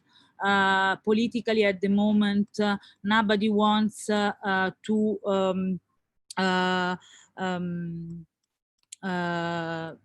face this issue in a European point of view, with an European perspective. Nobody wants to reform the asylum law in Europe, neither to try to formulate a common migration policies in Europe. And I think that people in Greece and in Italy will that are staying in Italy and Greece will try to, irregular migrants will try again to cross illegally the border to reach other European countries. Therefore, I think that the irregular path to the Northern European country will be reactivated during the summer. I think that we will see this kind of conflicts in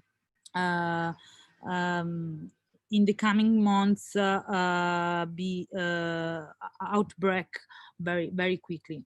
I don't know if there are some other question for Katerina, some other intervention, and otherwise I think that we should connect with the Lombardo. Bernardo?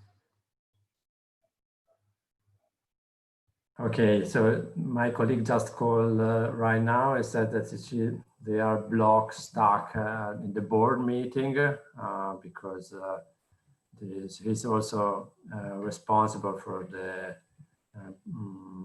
the commercial activity here at the municipality of Bologna. So today, the beginning of this week in Italy is really a mess for that. So perhaps, like often it happens with policymakers, if they have some commitments and now he's in the board. So I don't think we can have him in the coming minutes.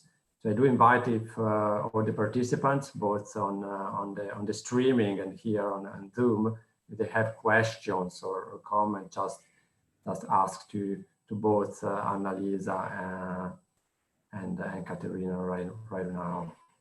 You can ask in chat or just ask at the floor with your hand up. Thanks.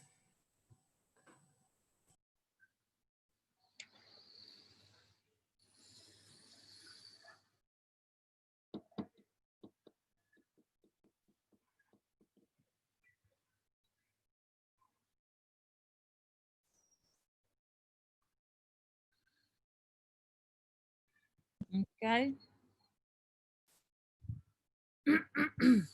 You can also do it. I see a question in the chat. Yeah.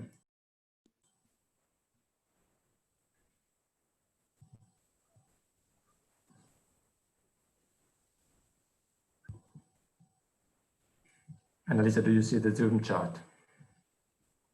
Yes, okay. But I haven't seen. Okay, down the description. Okay. Shadi Shabatz is doing another question. The description of the situation was very clear and detailed, and it seems like a lot of difficult moments are coming. Stefano Marinelli is asking a question for me. Over what time period do you see the issue with immigration that you outlined taking place? Well, I think that usually talking about the Mediterranean route, we know that during the summer, usually the migrants arrivals usually is growing. Because the weather condition improves and for a lot of reasons basically linked to the sea condition and the weather condition. Also, it seems that the situation in Libya is not improving. Therefore, also we could foresee that the traffic, the traffic of human beings should be like in the past months, one of the pillar of the illegal economics of the country, economy of the country. Therefore, I think that if nothing change on the ground in Libya, we should, of course, if nothing change on the ground, and this is one of the issue, of course, because as you know, the situation on the ground is very fluid. But if nothing change, we could, in the coming months, see a lot of direct arrivals in the Italian coast, new shipwrecks, because of course if you don't have rescue boats, rescue vessel, you should have more shipwreck, more tragedy. The issue is at the moment that there is also an informative blackout on the route, because we basically don't have any information about what is happening there, because there are no NGOs operating, and also there are no official statements about the situation. In the past few years, we have had the Italian Coast Guard, and they were releasing statements on the situation, about the situation with a daily basis. But now basically we have also a blackout on the situation on the ground. We just have this volunteers network that is called Alarm Phone. It's an European network, a network of volunteers all over Europe and North Africa, and basically they are monitoring the numbers of boats that are departing from Tunisia and from Libya. Because they have links on the ground, they have a lot of sources among migrants and among traffickers and among fishers. Therefore, at the moment, this is the only source we have about departure. But also the international organization like IOM and others, they are struggling to release and to give numbers, for example. The situation on the Greek side, on the Turkish-Greek border, on the other hand, seems more calm at the moment, while we have always irregular passages, but as we have had in February, sort of conflict between Erdogan, between the Turkish president and the European partners. It seems that at the moment that kind of conflicts was solved in some way, and we don't see a crisis at the border. But as I told, there is, I think, an internal European problem, because the situation for migrants and for irregular migrants is not improving in this European southern country. Let's see what will produce this reform, this regularization in Italy. We just have some estimate, some rough numbers, but we don't know exactly. We have estimated that 200,000 migrants will be affected, irregular migrants will be affected by this reform. But basically we don't know exactly how many people will benefit of this reform, and we know that the numbers of illegal migrants in Italy are very high, because we have two very old laws. The immigration law is a 2002 law, and basically according to this law, it's very difficult for migrants, irregular migrants, to regularize their position in Italy, even if they have a job. And we know that the regularization will affect just some categories. For example, people who are working with agriculture, and people who are working with people care and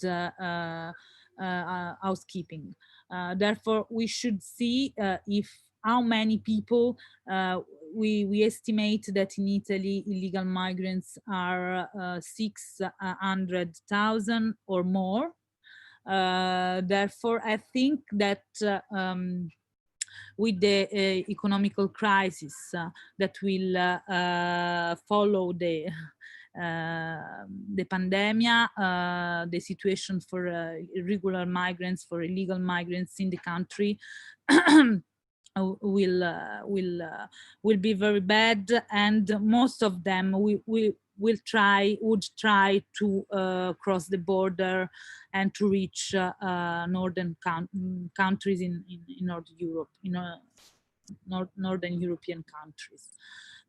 Therefore, I think that also in summer we will see the reactivation of the legal path, for example, the Alpine route in Ventimiglia and in Bardonecchia, in the north of Italy. That's it. We have other questions. Shadi Shabatz, I wanted to ask, what do you think civil society should do to tackle these problems, given that the political reaction is low for the moment? And also another question, do you see them as a long-term change to attitude to migration or part of shorter-term measures? I don't know if Katerina want to answer this question. Yes, thanks Annalisa. And to answer to Shadi, I think that of course civil society can play a vital role in to tackle this kind of problem, trying to continue to monitor the legislative process, as the example which have been raised during the discussion by me and Annalisa, as the example of what is happening right now in Italy, but not only, also in Portugal and other countries that they are trying to provide this regularization, but unfortunately with this fragmentation of civil rights. And also, I think that, sorry for the microphone, I try to be more near to this. And I think also that as civil society, we have a unique occasion, as the pandemic has shown us, despite the cultural specificity differences in front of disease or an episode as a pandemic, we are all equal, and especially the rights of the most vulnerable people, as those excluded by health coverage or health protection, can affect all of us. So it should be also our priority to extend this kind of safety and social security protection. On the other side, we should monitor what our national governments are doing, because sometimes they keep it low, but they are doing more than we would think. For instance, the UK government has actually done a lot with the detention center has been largely emptied, and local authorities are permitted to provide funds on humanitarian and public health grounds to those who previously had no recourse to public hands, such as undocumented migrants or those who claim or asylum asylum claims were turned down. Is not enough, I know, but it's better than nothing. And I think we need to keep pressing on what national governments are doing. Of course, I don't think, I'm optimistic, but not too much, that attitudes toward migration they will change completely, and either in the shorter term, there will be longer term effect. And more than attitudes, I think really we, as some examples are shown, discussed before, are shown us, we should have in mind that probably this kind of narrative like racism versus solidarity, national borders versus transnational migrants are partially surpassed. And this kind of new phenomenon, which is not new at all, but is new for this generation of people, like a pandemic event, is trying to teach us that probably we should find new narratives to understand what is going on with migration flows and with attitudes toward migrants. Thank you. I try to answer. Okay, thank you, Katerina. I think that we should close this panel. We are very sorry that two of our panelists could not join today. If I could add, I think, as Katerina said, that this new attitude is not a new attitude. We have seen in the past few years this kind of attitude growing into civil society, and then and also being hegemonic in the government, in the European government.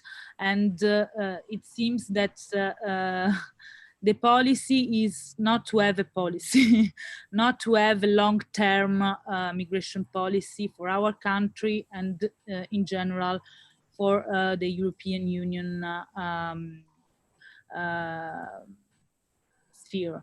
And well, I think that as civil society and as experts, we should do a great job, a great work to build up an idea and to transmit the importance to have a long-term attitude and long-term policy to manage migration in the coming years, not in the coming months, just in the coming months, or with an emergency attitude.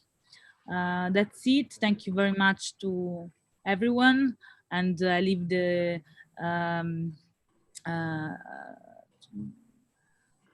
say goodbye to all of you. And please, Bernardo. Thanks.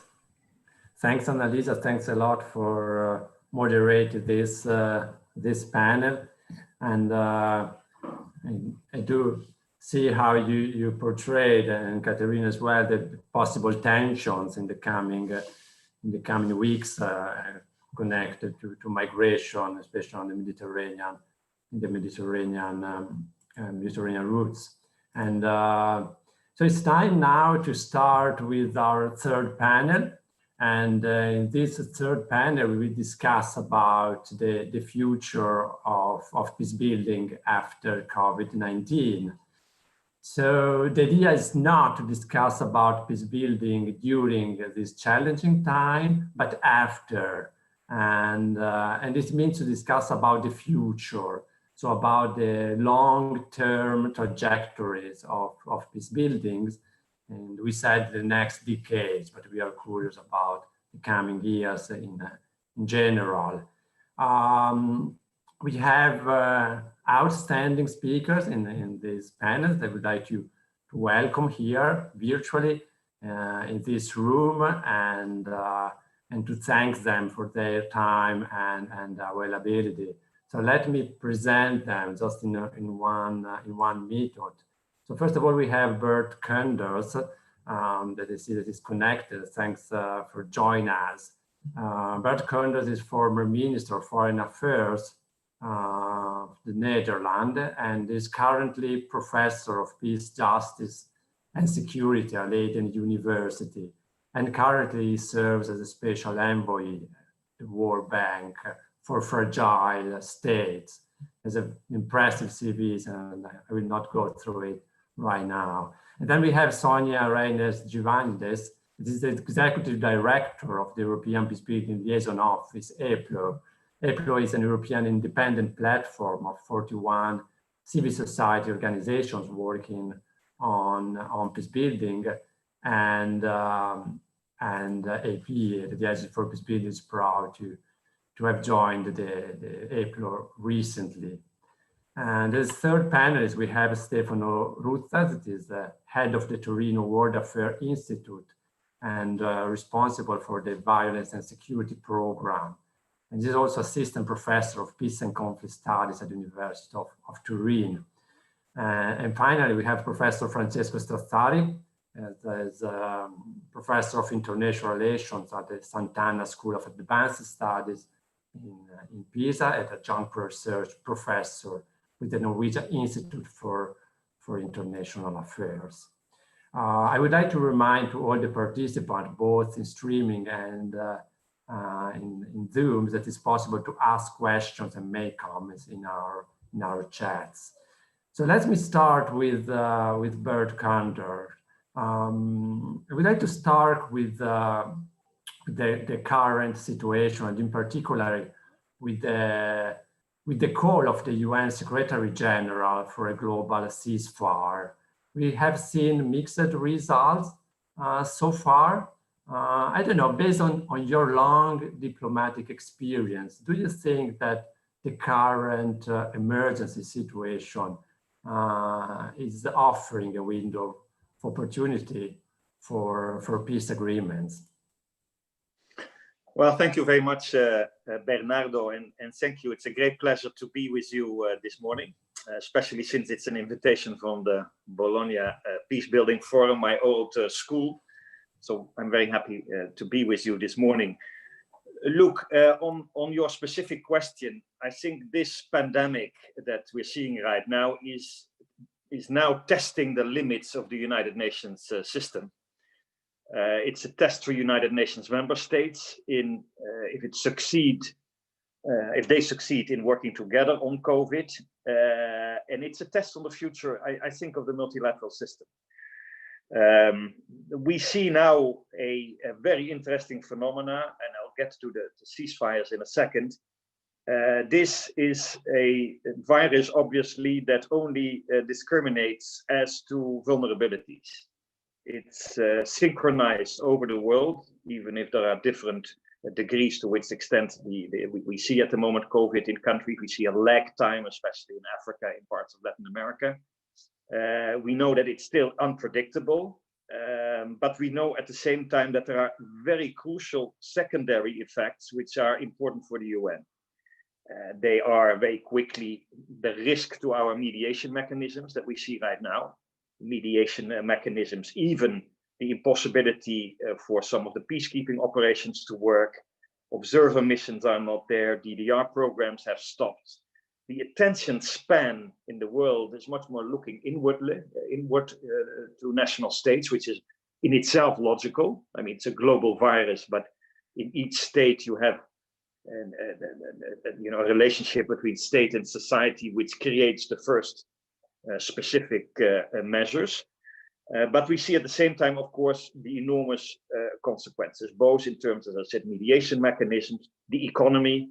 I don't want to go into details. We can do that in a discussion, but they are gigantic. In my work for the World Bank, we see gigantic consequences. It might be that a whole group of people that, together have been escaping poverty are falling back. We see the food crisis, of course, which is the most urgent, but you wanted to talk a little bit about the longer term. And we see efforts on ceasefires, which in some cases lead to initial results. I would say maybe in the Philippines and surprisingly a little bit in Myanmar. It is definitely not making that much of a difference at the moment in Afghanistan, by the way, a country which is hardly hit by COVID-19 because of enormous flows of refugees coming from Iran and Pakistan. And the worries we have about, especially the Sahel, which is maybe something we can talk about in a minute. In that context, a global virus, the UN Secretary General has said, look, we need global ceasefires. We need a UN Security Council resolution talking about what we do about COVID as a world community. And I see, to be very honest, this morning we have the debates in the WHO, which don't go very well. There's a blame game going on between the narratives of China and the United States, that the UN is more and more caught in the middle between a withdrawing and very assertive US, a China which cannot take over the leading role. It doesn't have yet the trust for that. A sort of Russia in the Security Council, who is a bit opportunistic as being the president of the council last month. Geopolitical Europe, which is in my view much too absent on the key questions on making peace right now in many of these conflict areas, and other parts of Latin America and Africa who don't feel represented. So at the moment that there is a key necessity for this resolution, and I'm not a believer only in resolutions, let's be open about it, the real work is going to be done by the agencies, by the NGOs, by the governments. But as we did with AIDS and with Ebola, admittedly different international pandemics, and they were much more localized, that resolution was important at the time, not only to have a special mission on Ebola, but also, of course, regarding vaccines, making sure that vaccines would be there, organized in a way that they would be there also for the most vulnerable, and not only for the US or for Europe or what have you, that it would create the space for humanitarian support. This morning, I was just speaking to some colleagues who work on hospitals in the Sahel. They can even, cross borders. Attention to the support of health systems in the developing world. You can imagine that this goes even beyond peace and security. You need such a resolution. It's not going to happen. In my fear, I fear it's not going to happen, because we saw this blame game going on. The latest is about the wording of a resolution. Can you believe it, in this time, where the US says we don't want the word WHO in it, and Chinese say obviously we do want the word WHO in it.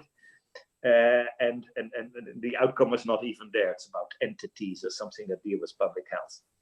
So that's number one. This credibility of the UN is now at stake, and I'm very worried about it.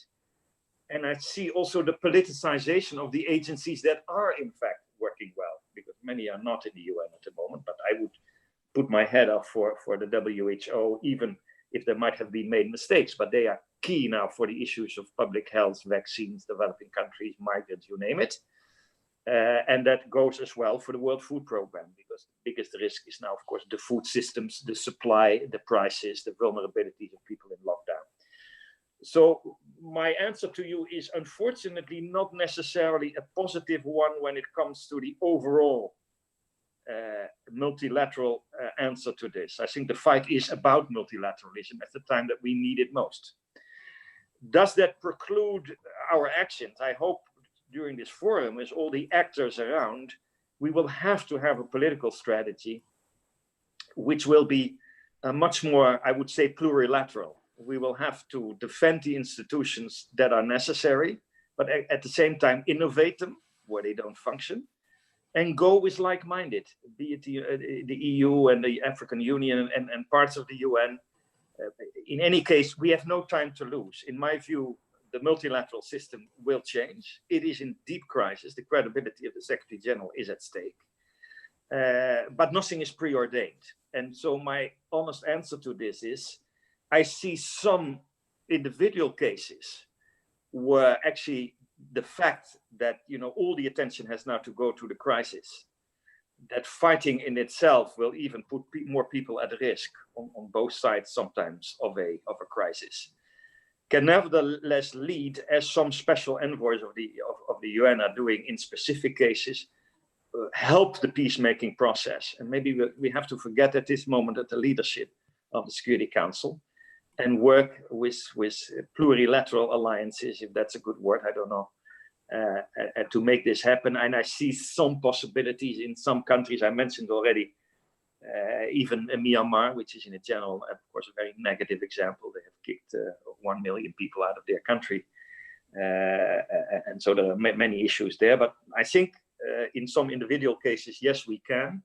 And we should think through maybe alliances of groups that don't work very much together normally to do this. I think especially in Burkina Faso and other places where, you know, there is such a quickly deteriorating security situation, so many people are at stake, that at least all efforts have to be combined by us to help this process. But I can make it more positive at this point from a sort of global point of view. Yeah. Thanks a lot. Thanks a lot for these insights that are really from your daily work and extremely interested. You describe a multilateral system that is that has some challenges. Let's say it's not broken, I would like to say, but has some serious challenges, especially at the UN level. And but I was wondering also about the others international organizations, the roles that they can play. You are currently act as I said, as a World Bank Special Envoy on fragility, and what role do you think an organization as the World Bank can play about that?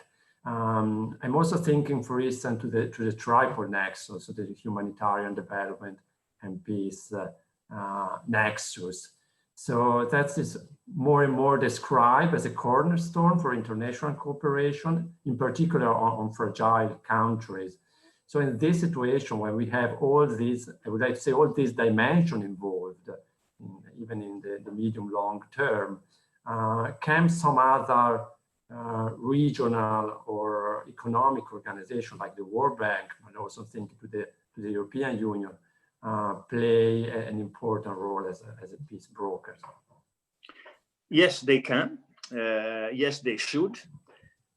But they should be very carefully look at their roles. Let me first say what I'm doing. I'm special envoy of the World Bank since around a year to work on fragile states. And I'll be very honest with you why I wanted to do this. I had been head of the peacekeeping forces in Ivory Coast and in Mali.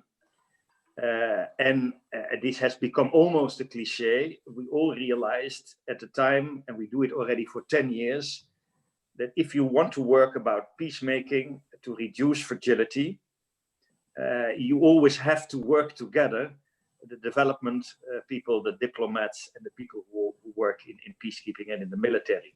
This so-called 3D approach of diplomacy, development, and defense has been around for many years. But my frustration, having worked in Mali which is, of course, again, a specific case, but you find similarities in other cases, is that this combination never worked or materialized for many, many reasons that would take too much to go into.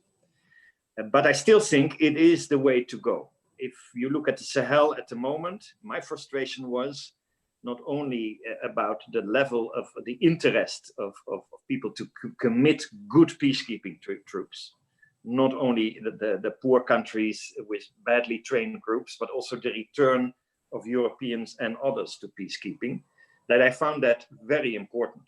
There's a lot of criticism about UN peacekeeping. Some is correct, some is not correct. But in any case, you need to be investing, first of all, in troops that go out, that protect people, and not seen as sitting in their own offices and not doing a whole lot of stuff. You need, therefore, first of all, that peacekeeping again becomes relevant. Don't forget, at the moment, about 10% of the areas where we find major suffering right now in the world are, that's where peacekeeping operations are present. They are not, for the reasons we know, in Idlib or in all kind of areas where we know that there are major issues right now, including, by the way, in some parts of the Sahel. So that's point number one. The second is, I have seen the last couple of years that the military aspects become overemphasized over both the diplomatic and the development side. Also, that is not new to many of the listeners, I'm sure, but it's nitty-gritty work. Who has the ownership? Are the governments your ally, or do they make the problem larger? This is a major issue. My sense is that the working with local communities, especially in peacemaking, and in that context, protecting local communities by, if it's necessary, only military force, that combination is still not there. And I think it is crucial that international organizations together, obviously, especially with local communities and NGOs, work on this. The same goes for the development side. And it is my goal in the World Bank. By the way, we have a new fragile state strategy. The World Bank has become maybe now the biggest player in this. They have a capital increase, which is gigantic.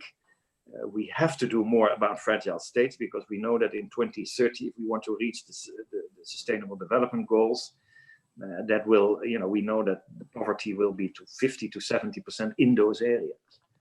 So to answer more specific to a very complex question you are raising is, yes, I think, again, people should be very much, again, looking at a good link between those three nexus. And I think, strangely enough, the diplomatic side has to be reinforced. If I'm working in Mali and they send the special representative of the United Nations, but nobody takes care of, what are the risks in the neighboring countries in supporting all kind of military weaponry and so on, or the diplomatic support to make peace, it's not going to work.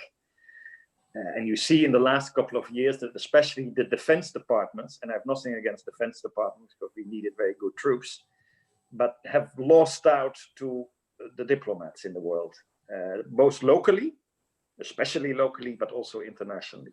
So again, there, I think that has to be reinforced. And I think the European Union can and should play a major role in this. And this is a major challenge, because I see everywhere now with COVID and the enormous consequences also in Europe, especially now. I mean, I feel very much for the Italians and the solidarity we need in Europe. I'm saying that also as a Dutch citizen. I mean, my government at the time, we would this policy has to be one of solidarity. But even that is difficult in Europe. So we're becoming more inward looking, and that is very risky, because we know that the weakest link, even if you don't talk about morality or development or the future 10 years, the weakest link in an international pandemic is always the most vulnerable, far away. It's a self-enlightened interest of people to work in fragile areas, but with humility. I think that's very crucial. With humility about what's going on, who the local players are, not putting your instruments and then apply them to any situation in the world. If we do that the same in the World Bank with a fragile state strategy, it's much more now about the historical trajectories, the local players, how you can catalyze funds to be able to make sure that the vulnerabilities of people are decreasing. That agenda is still there. And I think fora like this can really contribute to helping the nexus between those three elements. And all realize, I think, especially when you talk about the key area of humanitarian and development in the Sahel for the next 10 years, that will be absolutely a key one. And we need the big players who can create work, who can look at the relations in the climate conflict nexus. I know that you have spoken about that this morning, but it's not only scarcity which leads to this issue of conflict, which you obviously see because of the vulnerability of climate change in the Sahel, but you see it also in policies that we have supported in the European Union, more agricultural, to put it simple, than think about pastoralism. Yeah, we know now this leads to enormously, or co-leads to enormous ethnic differences and risks. So again, there, if our development people, the long-term development people, are not looking at this and have results-oriented policies in terms of jobs and in terms of medium-term reduction of risks for people, I think we will see some of the conflicts that we see expanding in Burkina and in Niger these days even larger than now. And it means for the Europeans, my final word on this is look to Africa not only as a risk of refugees and terrorism, but as an opportunity and a necessity to create partnership. And for the Bologna Center, it's interesting. It's not just a development partnership or a humanitarian partnership. It is also a political partnership of give and take. Thanks a lot, Mr. Koenders, for showing these opportunities for international organization, and in particular for the European Union, and for showing them in concrete scenarios like Mali and the Sahel today. That's a really complicated one, complex one. And that's and we will be back to you for the Q&A session, and discussing about the role of the EU. That's a perfect bridge to Sonia and Sonia Reines Giovannidis, that is the EPLO executive director. So your daily work is on EU policy. I wonder, what is your perspective on the future of peace building and what is going to change after the pandemic? In particular, Mr. Koenders mentioned that the military aspects are overemphasized, the potential role of local community, how is key to involve them, and I'd like to hear your voice about that. The floor is yours, Sonia. Thanks. Thank you. Can you hear me okay?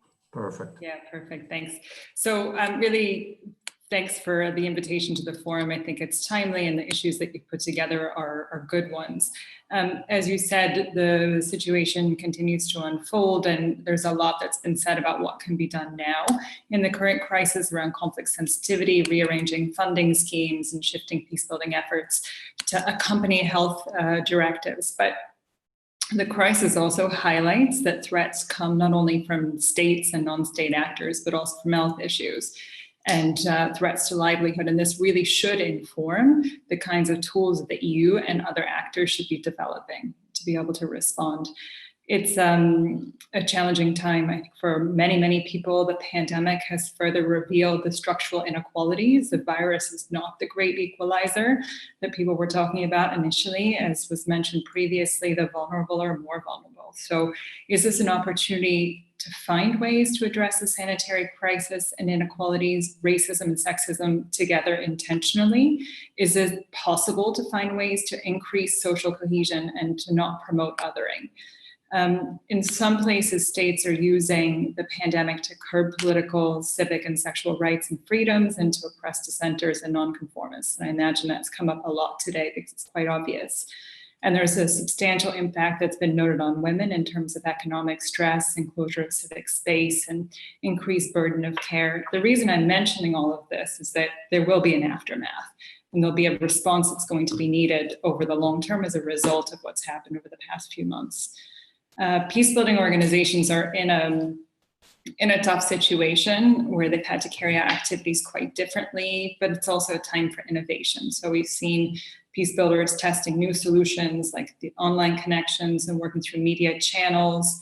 There's work being done to respond in light of those that were able to help in the Ebola on communication and relationships and social cohesion and what was learned from that. There's also organizations in the mediation sphere that are working to support and monitor the Secretary General's call for a global ceasefire. It's an aside, but I think when we're looking at lessons learned about what to do differently, it's interesting to note that the failure to get the Security Council endorsement of the Secretary General's, I think, quite innovative and bold declaration for ceasefire just shows how difficult it can be to do the right thing, and what it takes, the struggle that it takes for change. So yes, everything, this is the great stress test on the multinational system, on all the way down to individual humans' lives. We can't assume that that will automatically create new habits for change. It's going to have to be intentional. Peacebuilding organizations will need investment and they'll need support to be able to pull through the crisis and to be ready and fully operational on the other side. The economic situation that maybe it's been alluded to for sure, but because I think it's so dramatic and we don't have the figures, I'll gloss over it, but we were very much anticipating that it's going to have a large impact on not only how much money is available for organizations in this line of work, but also how populations perceive the actions and the funding.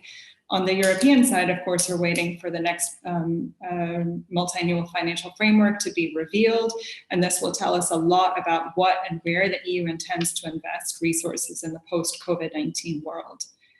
I think in terms of lessons learned to be able to move forward, can we plan for peace like we plan for war? Can we have the scenarios? Can we have the resources? Can we be planning for the day after?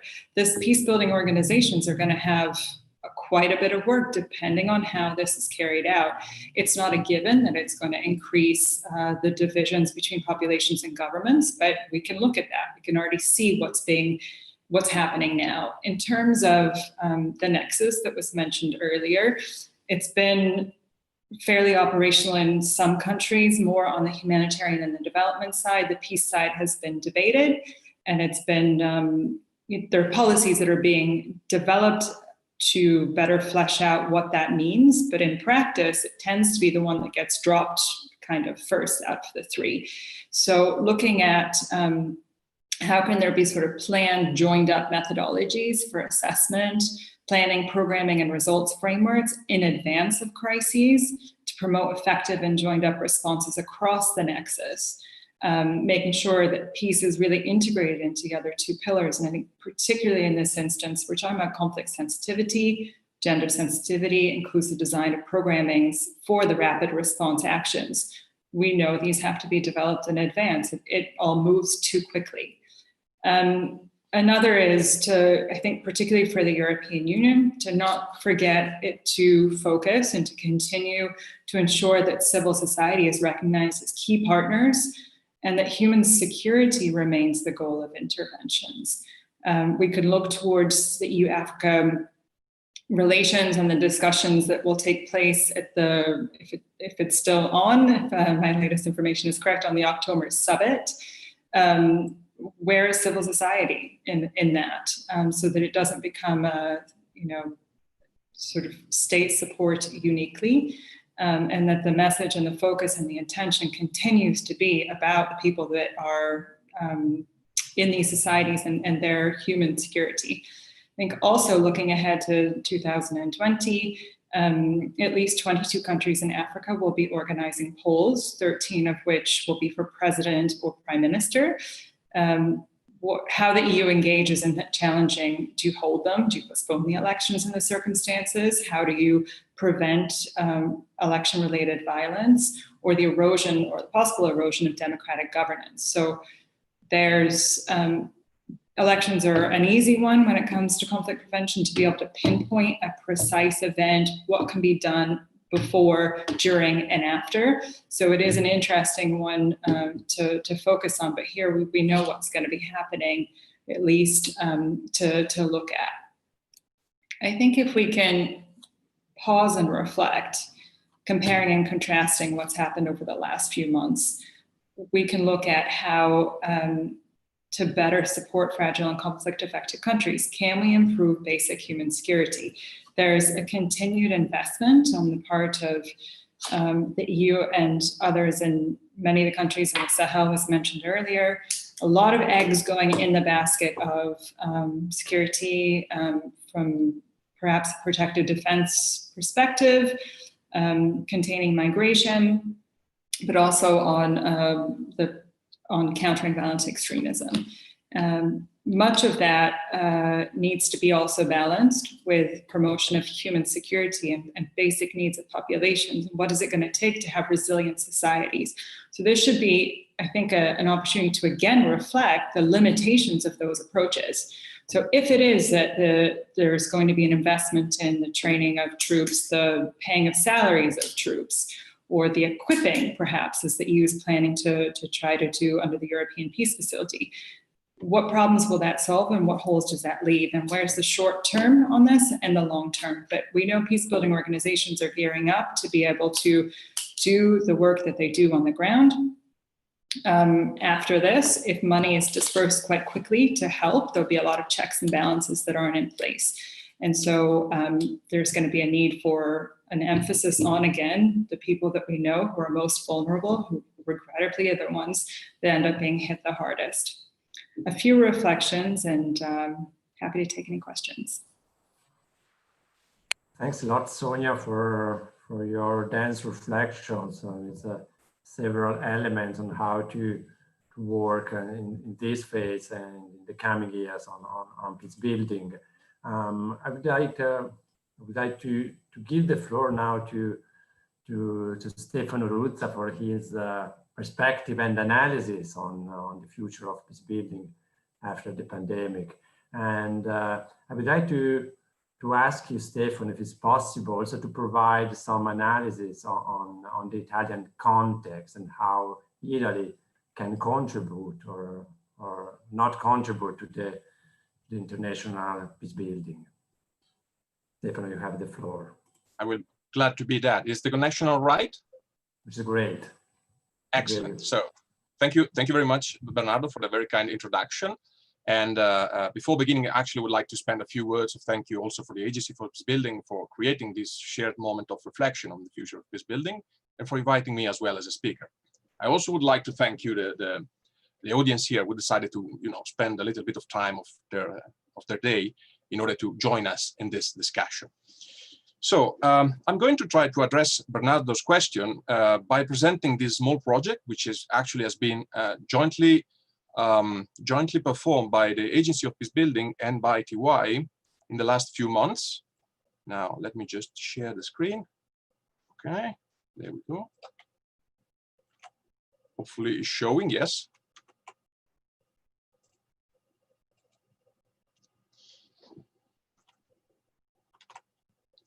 So basically what we're doing together is working on a special issue of human security, which is a journal published online by TY, the Turing World Affairs Institute, for which I work, besides working, of course, also at the University of Turing. And this issue is going to focus specifically on Italian peace building. So what Italian organizations, Italian policymakers, Italian stakeholders do or does not do about peace building. The issue is actually in the workings now, is going to be completed as we speak, and is going to be available for download freely by the end of the month. On this, I would also like to point out that generally we do publish human security in Italian, because the purpose of human security is dissemination, is to reach out to the audience of non-specialists and providing them with this kind of information. But for this issue specifically, we also plan to release English version. So hopefully that will allow for circulation. The journal is, of course, absolutely free. It's possible to download it from the website www.humansecurity.it. So how the research, or let's say this first preliminary investigation on Italian peace building has been framed, and what are the, let's say, partial conclusions we can use as of now.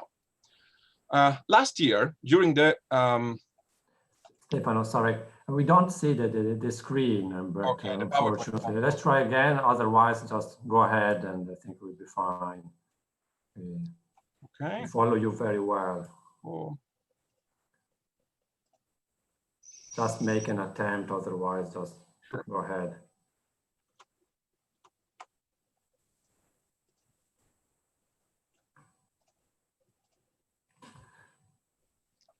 It's the green button, share screen. Is this working now? No, unfortunately, maybe there is some word or something. Just go ahead, no worries. I will try. Okay, I will try to make Stefano. do with just my voice. I'm still on screen, right? Yeah, it's perfect. Okay. Just go sorry, ahead. sorry for the technical. No worries, thanks. Okay, so basically what we had was a last year during the Peacebuilding Forum, we managed to hear this very interesting presentation, which has been done by Andrew Sheriff from the European Center for Development Policy Management. And he presented basically the way in which his think tank looked at the different ways in which different countries, among which several European ones, were more or less supportive of peace building in general. So we asked Agency for Peacebuilding kindly to broker us a contact with them in order to provide us with a background study, a short background study that outlined significant and recurrent factors in shaping European peace building policies, in order to share that with Italian stakeholders. And then on the base of that, we just created a short list of questions, which sent it out to our stakeholders. The questions basically were about the strong points and the weaknesses and limits of Italian peace building and the Italian approach to peace building. The second one was about the impact or the perceived impact of Italian peace building. So if it was, understood that Italian peace building was efficient, was effective, was capable to achieve its intended goals or not. And on this, we specifically stressed we didn't want to hear that, we are good at doing things, but we don't have enough money to do them, because that kind of complaint was going to come up at some point. We were certain that that was going to be on the table. So the question was framed in order to, basically force our interviewees to look at different factors influencing the efforts that Italy can do in terms of peace building. And in hindsight, this has been a good idea, because obviously, it is very likely that the amount of resources which are going to be allocated to peace building are going to decrease in the future because of the outcomes of the COVID pandemic. So basically, we managed to get meaningful information because of that. The third one was asking to them to look specifically at the factors outlined by Brown and Sheriff in their background studies. Basically, the study is quite comprehensive because it lists 8 factors. So on the one end, I didn't want some, policymakers to just slip out of the question, because by stating I don't have time to, read the backgrounder or to get in with terms with it.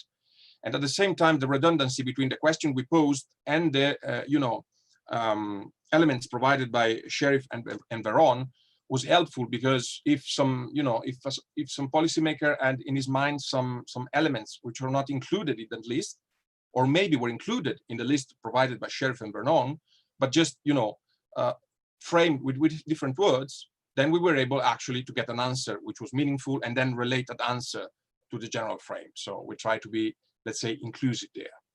And then the last question was about, try to provide us with a list of the relevant actors of peace building in order to understand if there's any notable absent, or if there is any line between actors which is difficult to cross in order to create cooperation, coordination, and to have positive outcomes.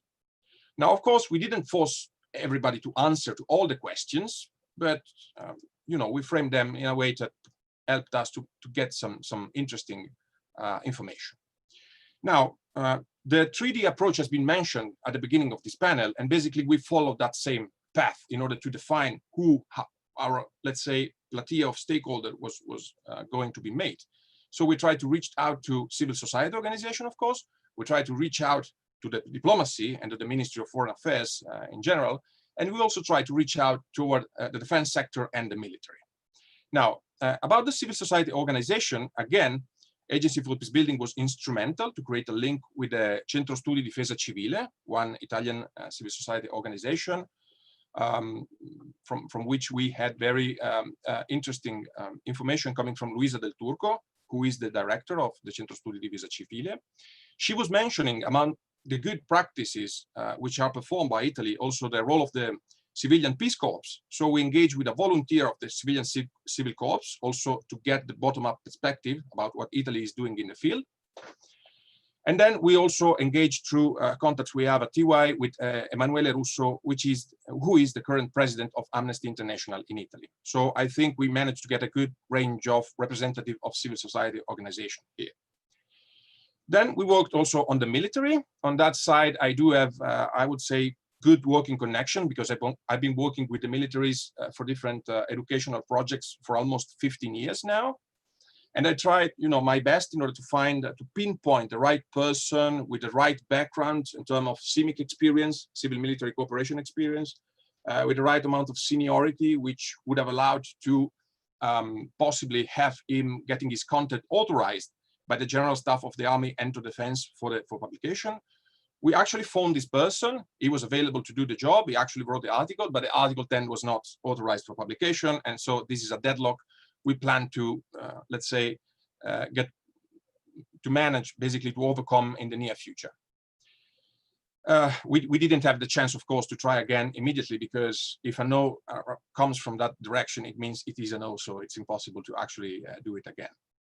Then in terms of diplomatic... You have a couple of minutes more. Yes, yes. So, well, anyway, let me just say that we managed to get positive feedbacks as well from the Italian representative, the chief actually of the office in charge of the organization, sorry, for security and cooperation in Europe, the Italian permanent representative at NATO, and also the permanent Italian mission, the UN, actually stated formally interest, but we don't have an article yet coming from them.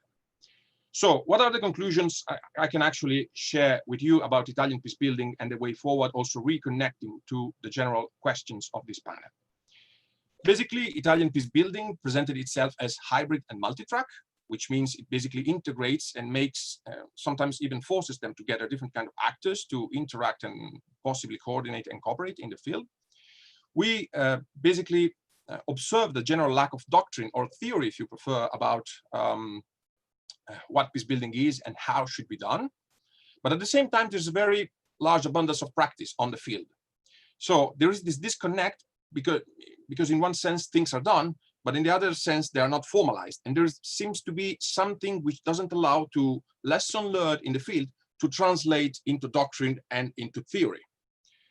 This also means that basically the discourse around peace building tends to be not very politicized, which on the one hand, it is a good thing because it could not be hijacked from specific political parties or political actors inside, within Italy. But on the other hand, also means that there's no substantial commitment to peace building from Italian political actors. And this also reflects on the international sphere, because on the one hand, we do have a greater, I would say, local acceptance, increased local acceptance. We do have quite some very good practice that has come out in practice when operating in specialty fields like the protection of cultural heritage or agriculture. But on the one hand, of course, this also means that basically Italian peace building doesn't manage to have the visibility, let's say, or the pull factor that should be attached to the actual efforts which are done on the field. The question is open there, if it is good or bad to, let's say, improve the situation in terms of planning and central managing. I think it would be overall good, but on the same time, this also opens up to some risks. Now, and this is my conclusion, coming to the last remark, I picked up 2 of the 3 guiding questions of this panel. On the first one, if the current emergency will eclipse the work for peace, of course, there are going to be challenges and opportunities there. As I mentioned before, probably resources allocated specifically to peace building may be reduced, but I think it's important to look at peace and security not as some sort of zero-sum game. So whatever is going to be done for healthcare and pandemic epidemic prevention can as well feed back into supporting peace building if it is done, just by not looking at our own bellies and focusing only on Italy or Europe at large. If we manage to keep into consideration the other areas which have been affected by the pandemic as well, and something that has been mentioned during this panel already. And the second and last conclusion is that basically this emergency showed very clearly that it's impossible, it's actually meaningless to split the different versions, the different, dimensions of security. So human security feeds on health security, social security, economic security, and political security, okay? And the mismanagement, let's say that the early mismanagement of this crisis actually created feedbacks on all the other dimensions. So basically, we do need to integrate these different things. And it's something that to some extent has happened on the field in the experience of Italian peacebuilding actors. So maybe we can learn something out of that. As a last remark, I do hope that the COVID crisis helped to make a point for actual crisis prevention and not just crisis managing, because it's definitely less expensive, less costly to do that. Although, of course, there is always the matter of finding the right amount of political capital in order to do that. Okay, so sorry if I've been going over time, and thank you very much. Thanks a lot, Stefano, and for your perspective, especially on the Italian context and the difficulties to build a theoretical construction on just experiences on peace building. And so, last but not least, Francesco Strazzari, you heard several analysis on the current situation, on the future scenario. I give you the floor for 8 minutes to describe your perspective and the current possible trends in the coming years.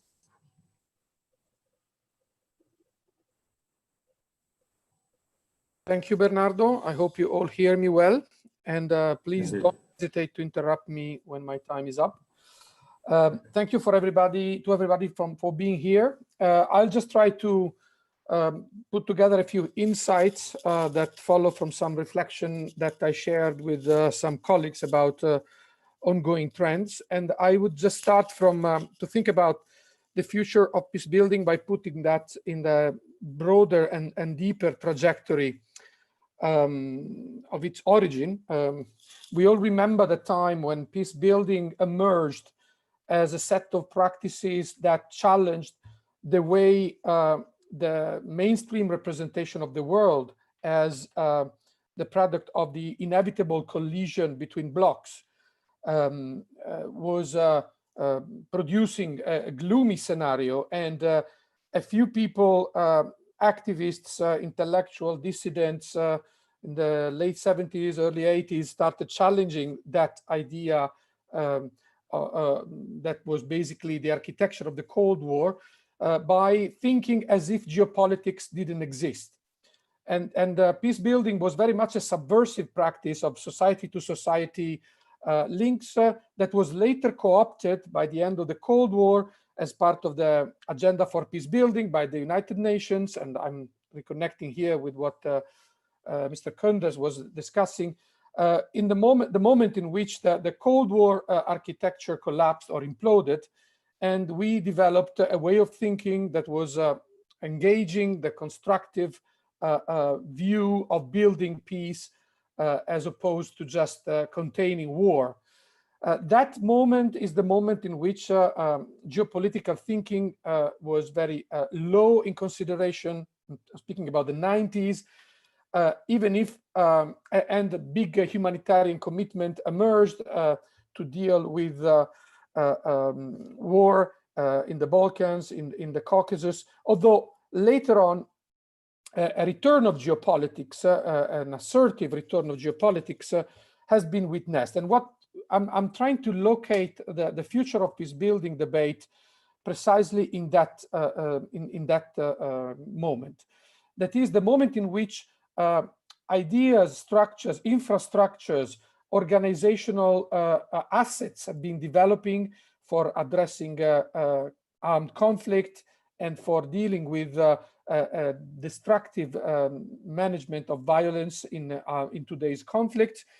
And then at the same time, what we observe, starting from the crumbling of, or let's say the challenge of two pillars of the world order in the past 20 years, that is, on the one hand, the economic crisis starting with the 2007-2008, which became a global recession, and on the other hand, the war on terror as something that challenged the other tenet of a liberal order, that is the question of fundamental rights and its erosion in a number of contexts.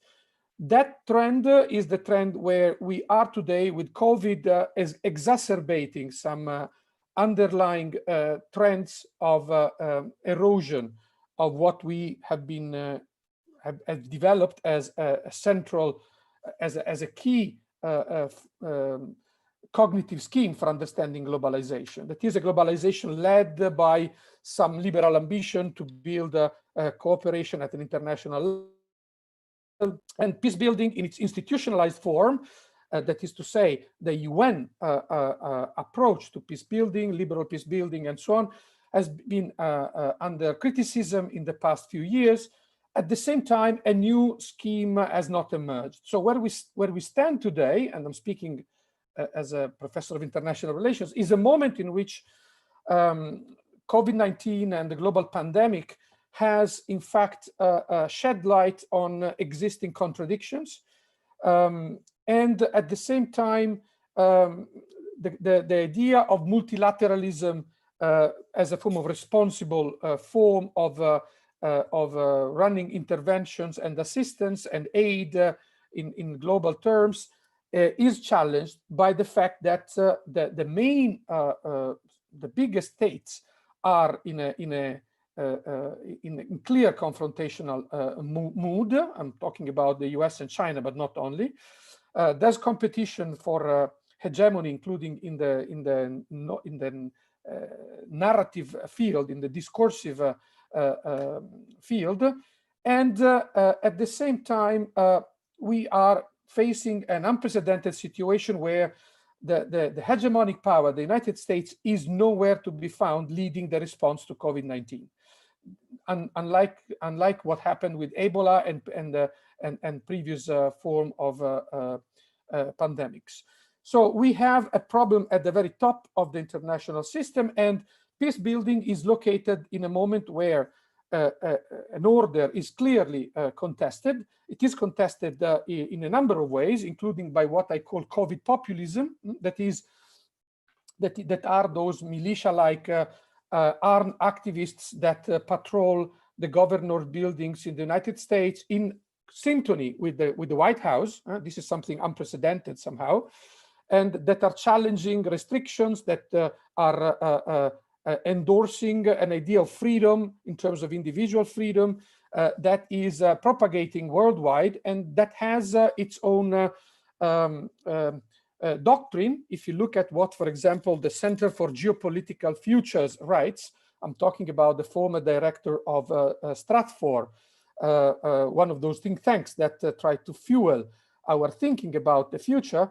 Well, what you see is the idea that we, with the new phase in facing COVID, we are entering a phase of deregulation that is nothing but the antechamber of a more generalized rebellion in the form of social inertia, in the form of unsustainability of restrictions in the developing world, where 80–90% of the population lives on informal economic activities.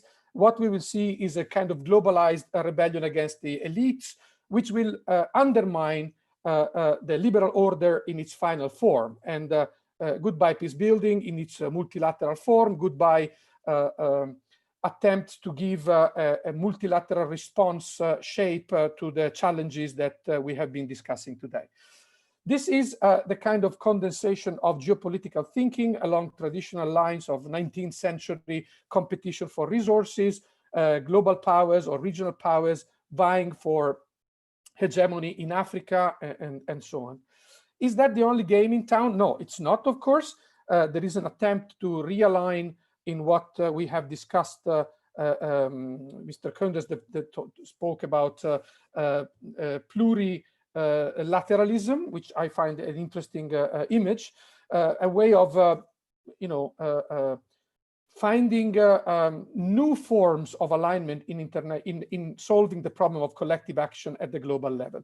This is the context where peace building emerges. And if sovereignist doctrines gain the upper hand, it is clear that peace building is condemned to go back to where it came, that is, to a kind of subversive practice that sees a liberal sensitivity connected with grassroots activism in the form of civil society organizations that are seen with an eye of skepticism, if not hostility, by state practice.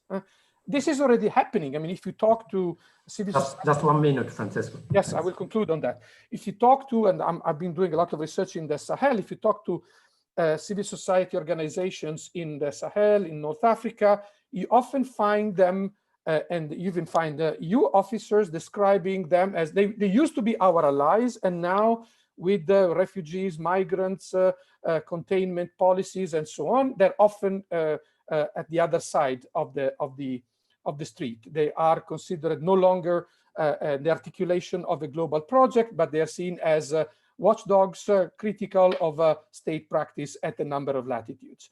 All of that, and I will want to conclude on that note, suggests that the tectonics of global politics are on the move. They're clearly moving.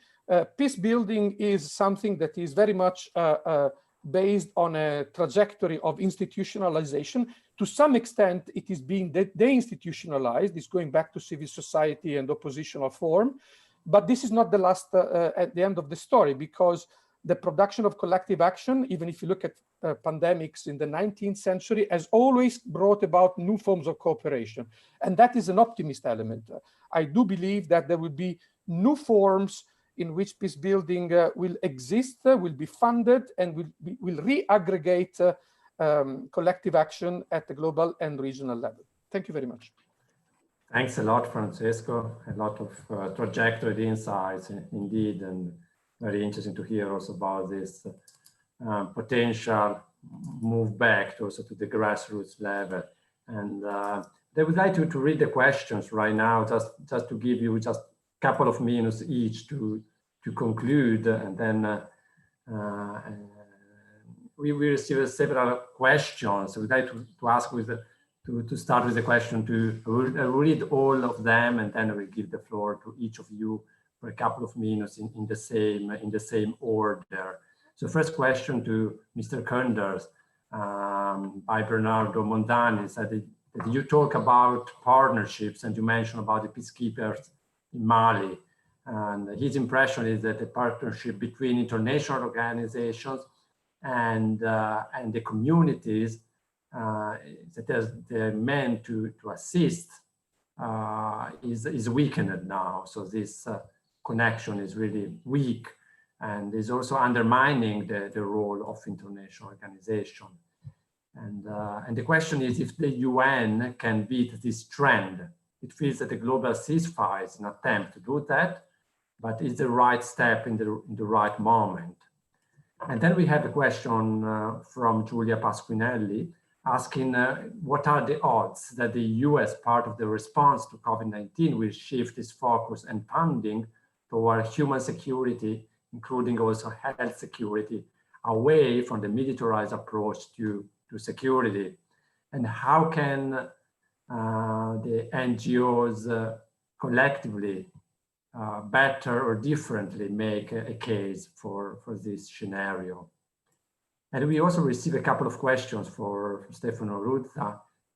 The first one is, how do you assess the impact of local lack of formalization among Italian peace-building activities of two structural elements? The first one is the fragility of peace and conflict studies at the academia, and the second one is a lack of interest to peace building and international issues in general among politicians. And these questions were from Professor Giovanni Scotto. And finally, from the question from Shadi Shabad, always for Stefano Ruzza, do you see peace building in Italy and the role of youth?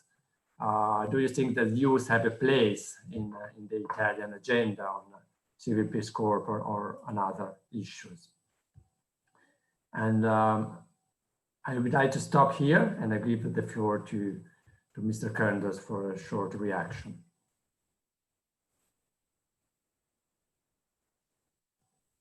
Thank you very much, Bernardo. And thank you for those questions. The question that was raised to me is regarding the role of international peacekeeping and local communities, and to what extent these links are weakened or strengthened, and what it means in terms of the present crisis. Look, this is a complex question because in general, the criticism that we had also in our peacekeeping operation is that the way that we moved to the northern part of Mali was pretty slow in terms of the engagements and the support we had, both in terms of troops, as terms of economic means, as well as the opening of local offices to deal really with the local communities. And one lesson for me, which is not a very difficult one, but it has to one that has to be translated in practice, is early credibility of a peacekeeping mission. And normally what happens in the UN Security Council is that, as you know, there is a pen holder, a resolution is being developed, and then a mission is being organized with an enormous Christmas tree of different tasks. And all these tasks are important, but the means to do those tasks are not there.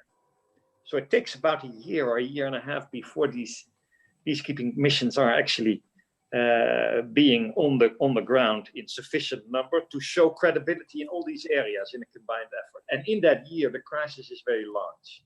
So you see often a delinking of the expectations on the one hand of the population, who want blue helmets to be a sign of hope, the blue collar as something that helps, that protects, that gives a new, basically a time for local actors to come to peace, because that's what peacekeeping is. It's not a military action.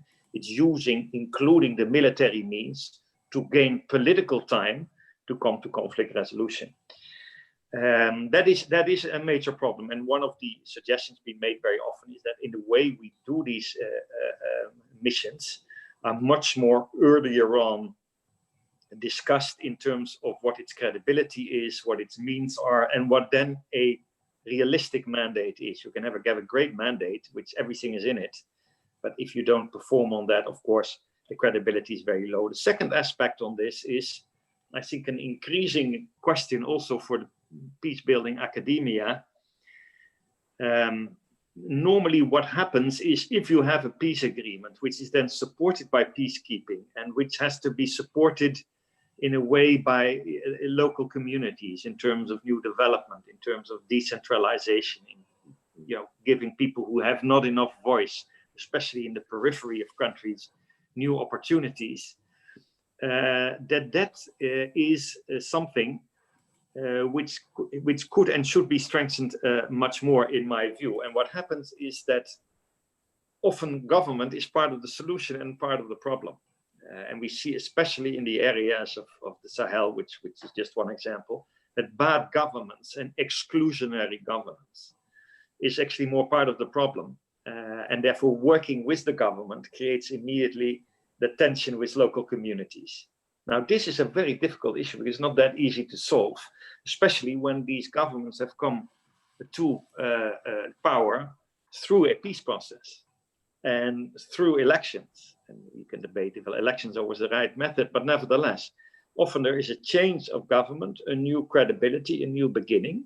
And you see very quickly that the governments that you're supposed to support in expanding their sovereignty and their possibilities to develop also the peripheral parts of the country, they are more part of the problem. We see that very much now in the Sahel. And therefore, it is important, I think, that we look more critical at the divisions that we see in the world community, that are the part of the more authoritarian states in the world, including in the Security Council, say, okay, if we have sort of repressive solidarity, then there is stability in that country, let the peacekeeping mission deal with that, and then they can leave.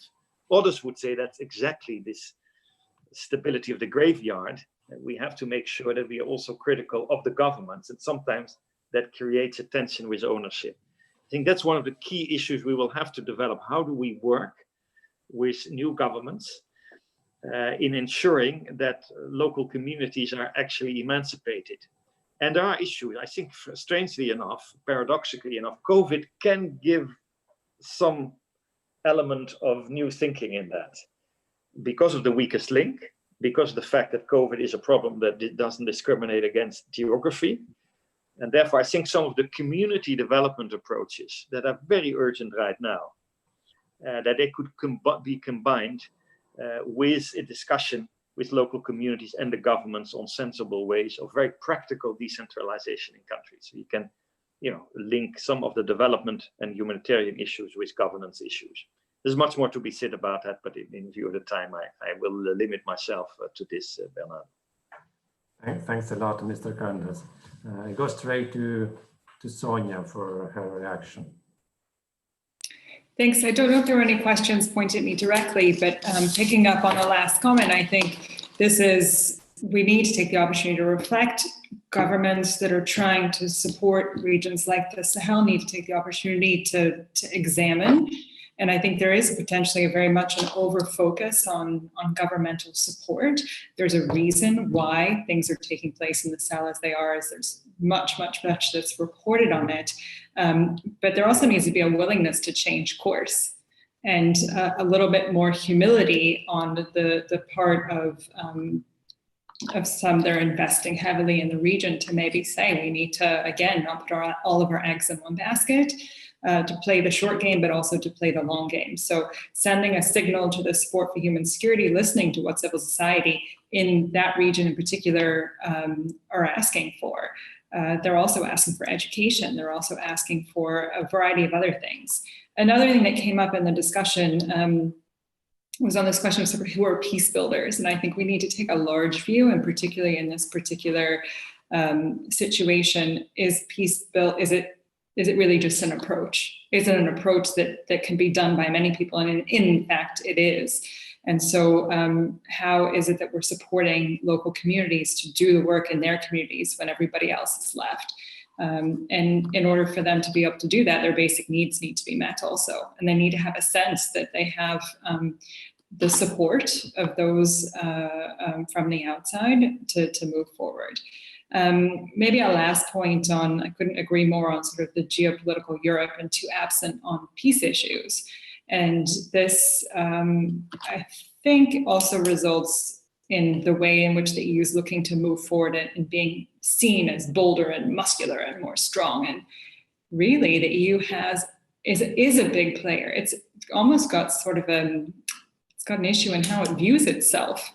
And it does have leverage. It's the world's leading aid donor, and it's set up very differently in how it comes out after this and how it moves forward. It's almost like, clean up the closet and go find your Prada purse in the back. You have it, put it forward, and use the leverage to be able to match and put it all together. So we're talking about the integrated approach to conflict and crises. But this will be one where it's an opportunity for the EU to move forward and move forward, I think, in a much better way, to be more effective in how it presents itself on war and peace issues and how it really supports those that are on the ground and that will remember. This is a very critical time for how the EU supports them, those that are in local communities that will remember the EU down the road. Thank you. Thanks a lot, Sonia. Stefano, you have the floor. Right. Thank you very much for the very interesting question. So I will try to tackle them in order. The first one is actually very interesting, and I would say it touches upon two different dimensions, which I perceive as being very strictly correlated one with another. So the question is about how to assess the impact of the lack of formalization of peace-building activities in Italy along these two structural elements, the fragility of peace and conflict studies on one end, and the lack of interest for peace-building in international issues in general among political parties.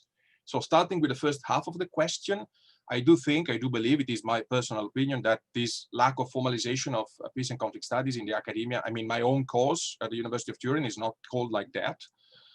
It is a major problem. It is something which is, it's not, with a few exceptions in Italy, it's not easy to find good courses on these kind of topics, and the lack of qualified audience of professional or people which has actually knowledge and skills on the topic. It's actually, I would say, it's actually decreasing the quality of the debate and decreasing the quality, the potential quality of people involved into peace building activities.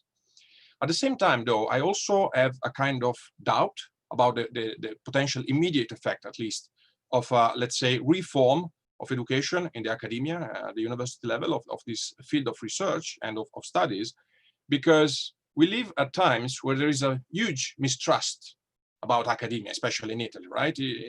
People that has some sort of education, people that has PhD or a master degree is to some extent, you know, it's jokingly called all the time the professoroni in the sovranist language. So this is somehow maybe also relating to one of the next question.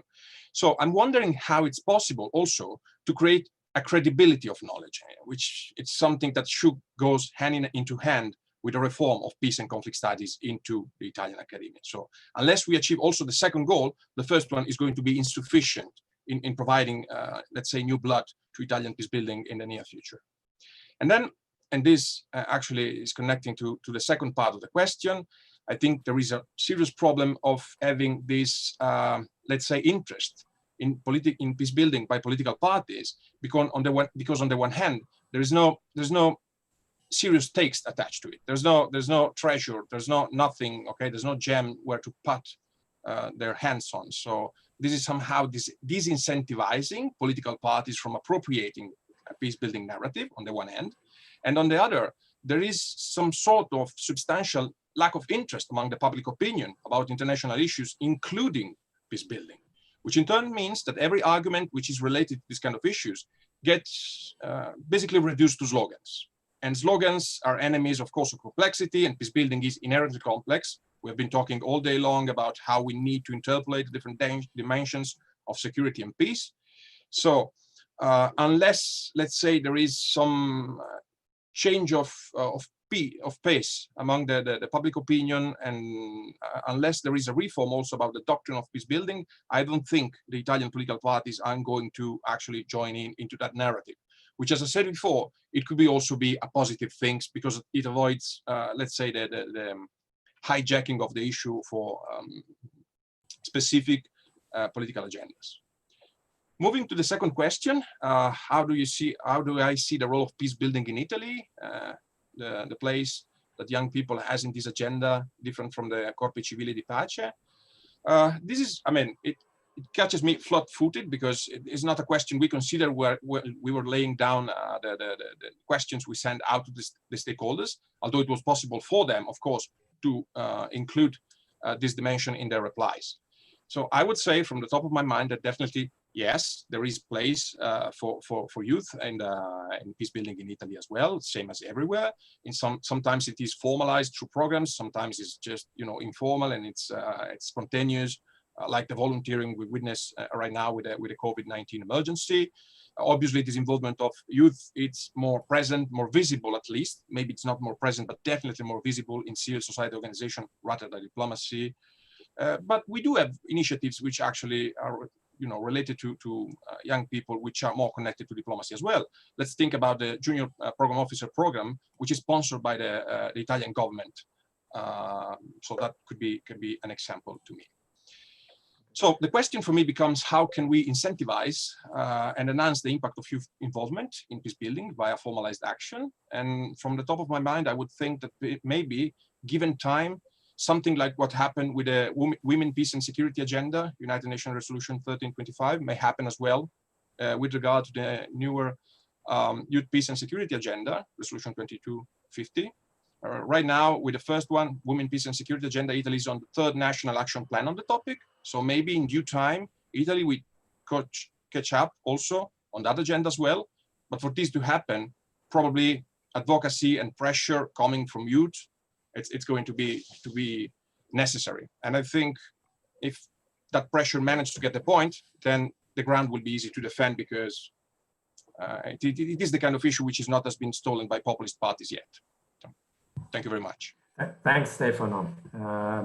Last reflection from Francesco Stoffari. You are mute, still mute. Sorry. Thank you.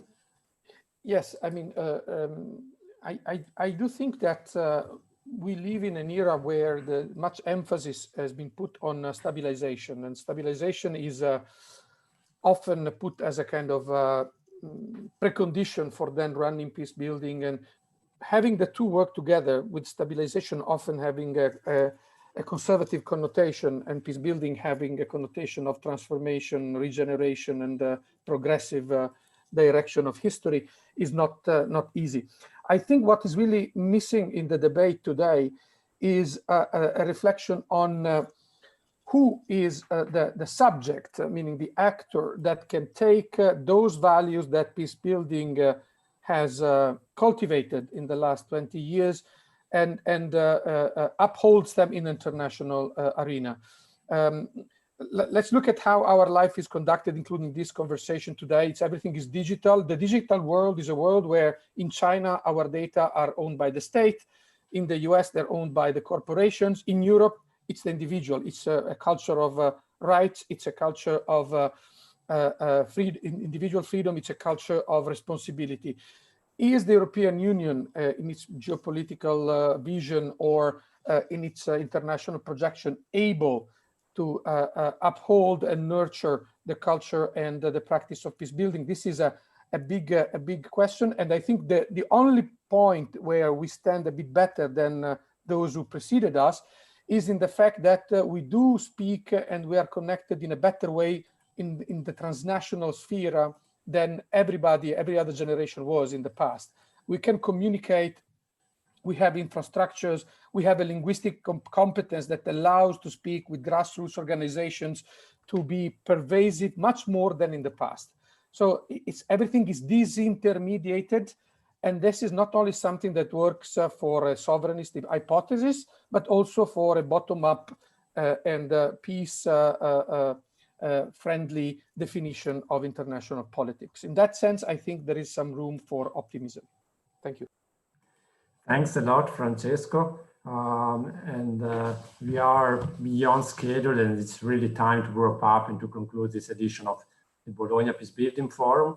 I would like to thank all the panelists from the panel that I had the honor to moderate, but also from the first and second panel. And they really contributed with a lot of insight from political institutions, the academia, and civil society organizations.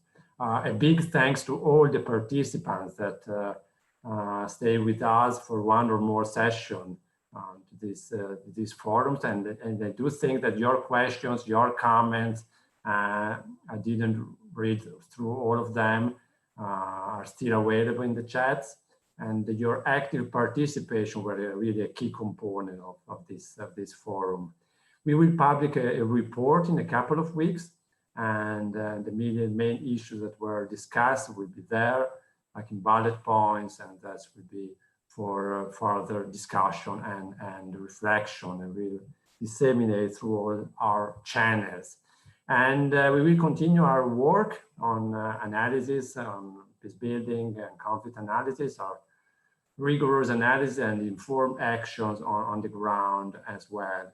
And I do think that we'll often cross paths with many of you again in the coming weeks. And we hope and we are confident that the next forum next year will be in person, and we'll have the pleasure to meet and not just connect through a platform. So for the time being, thanks a lot for staying with us. Stay safe and have a good rest of the day.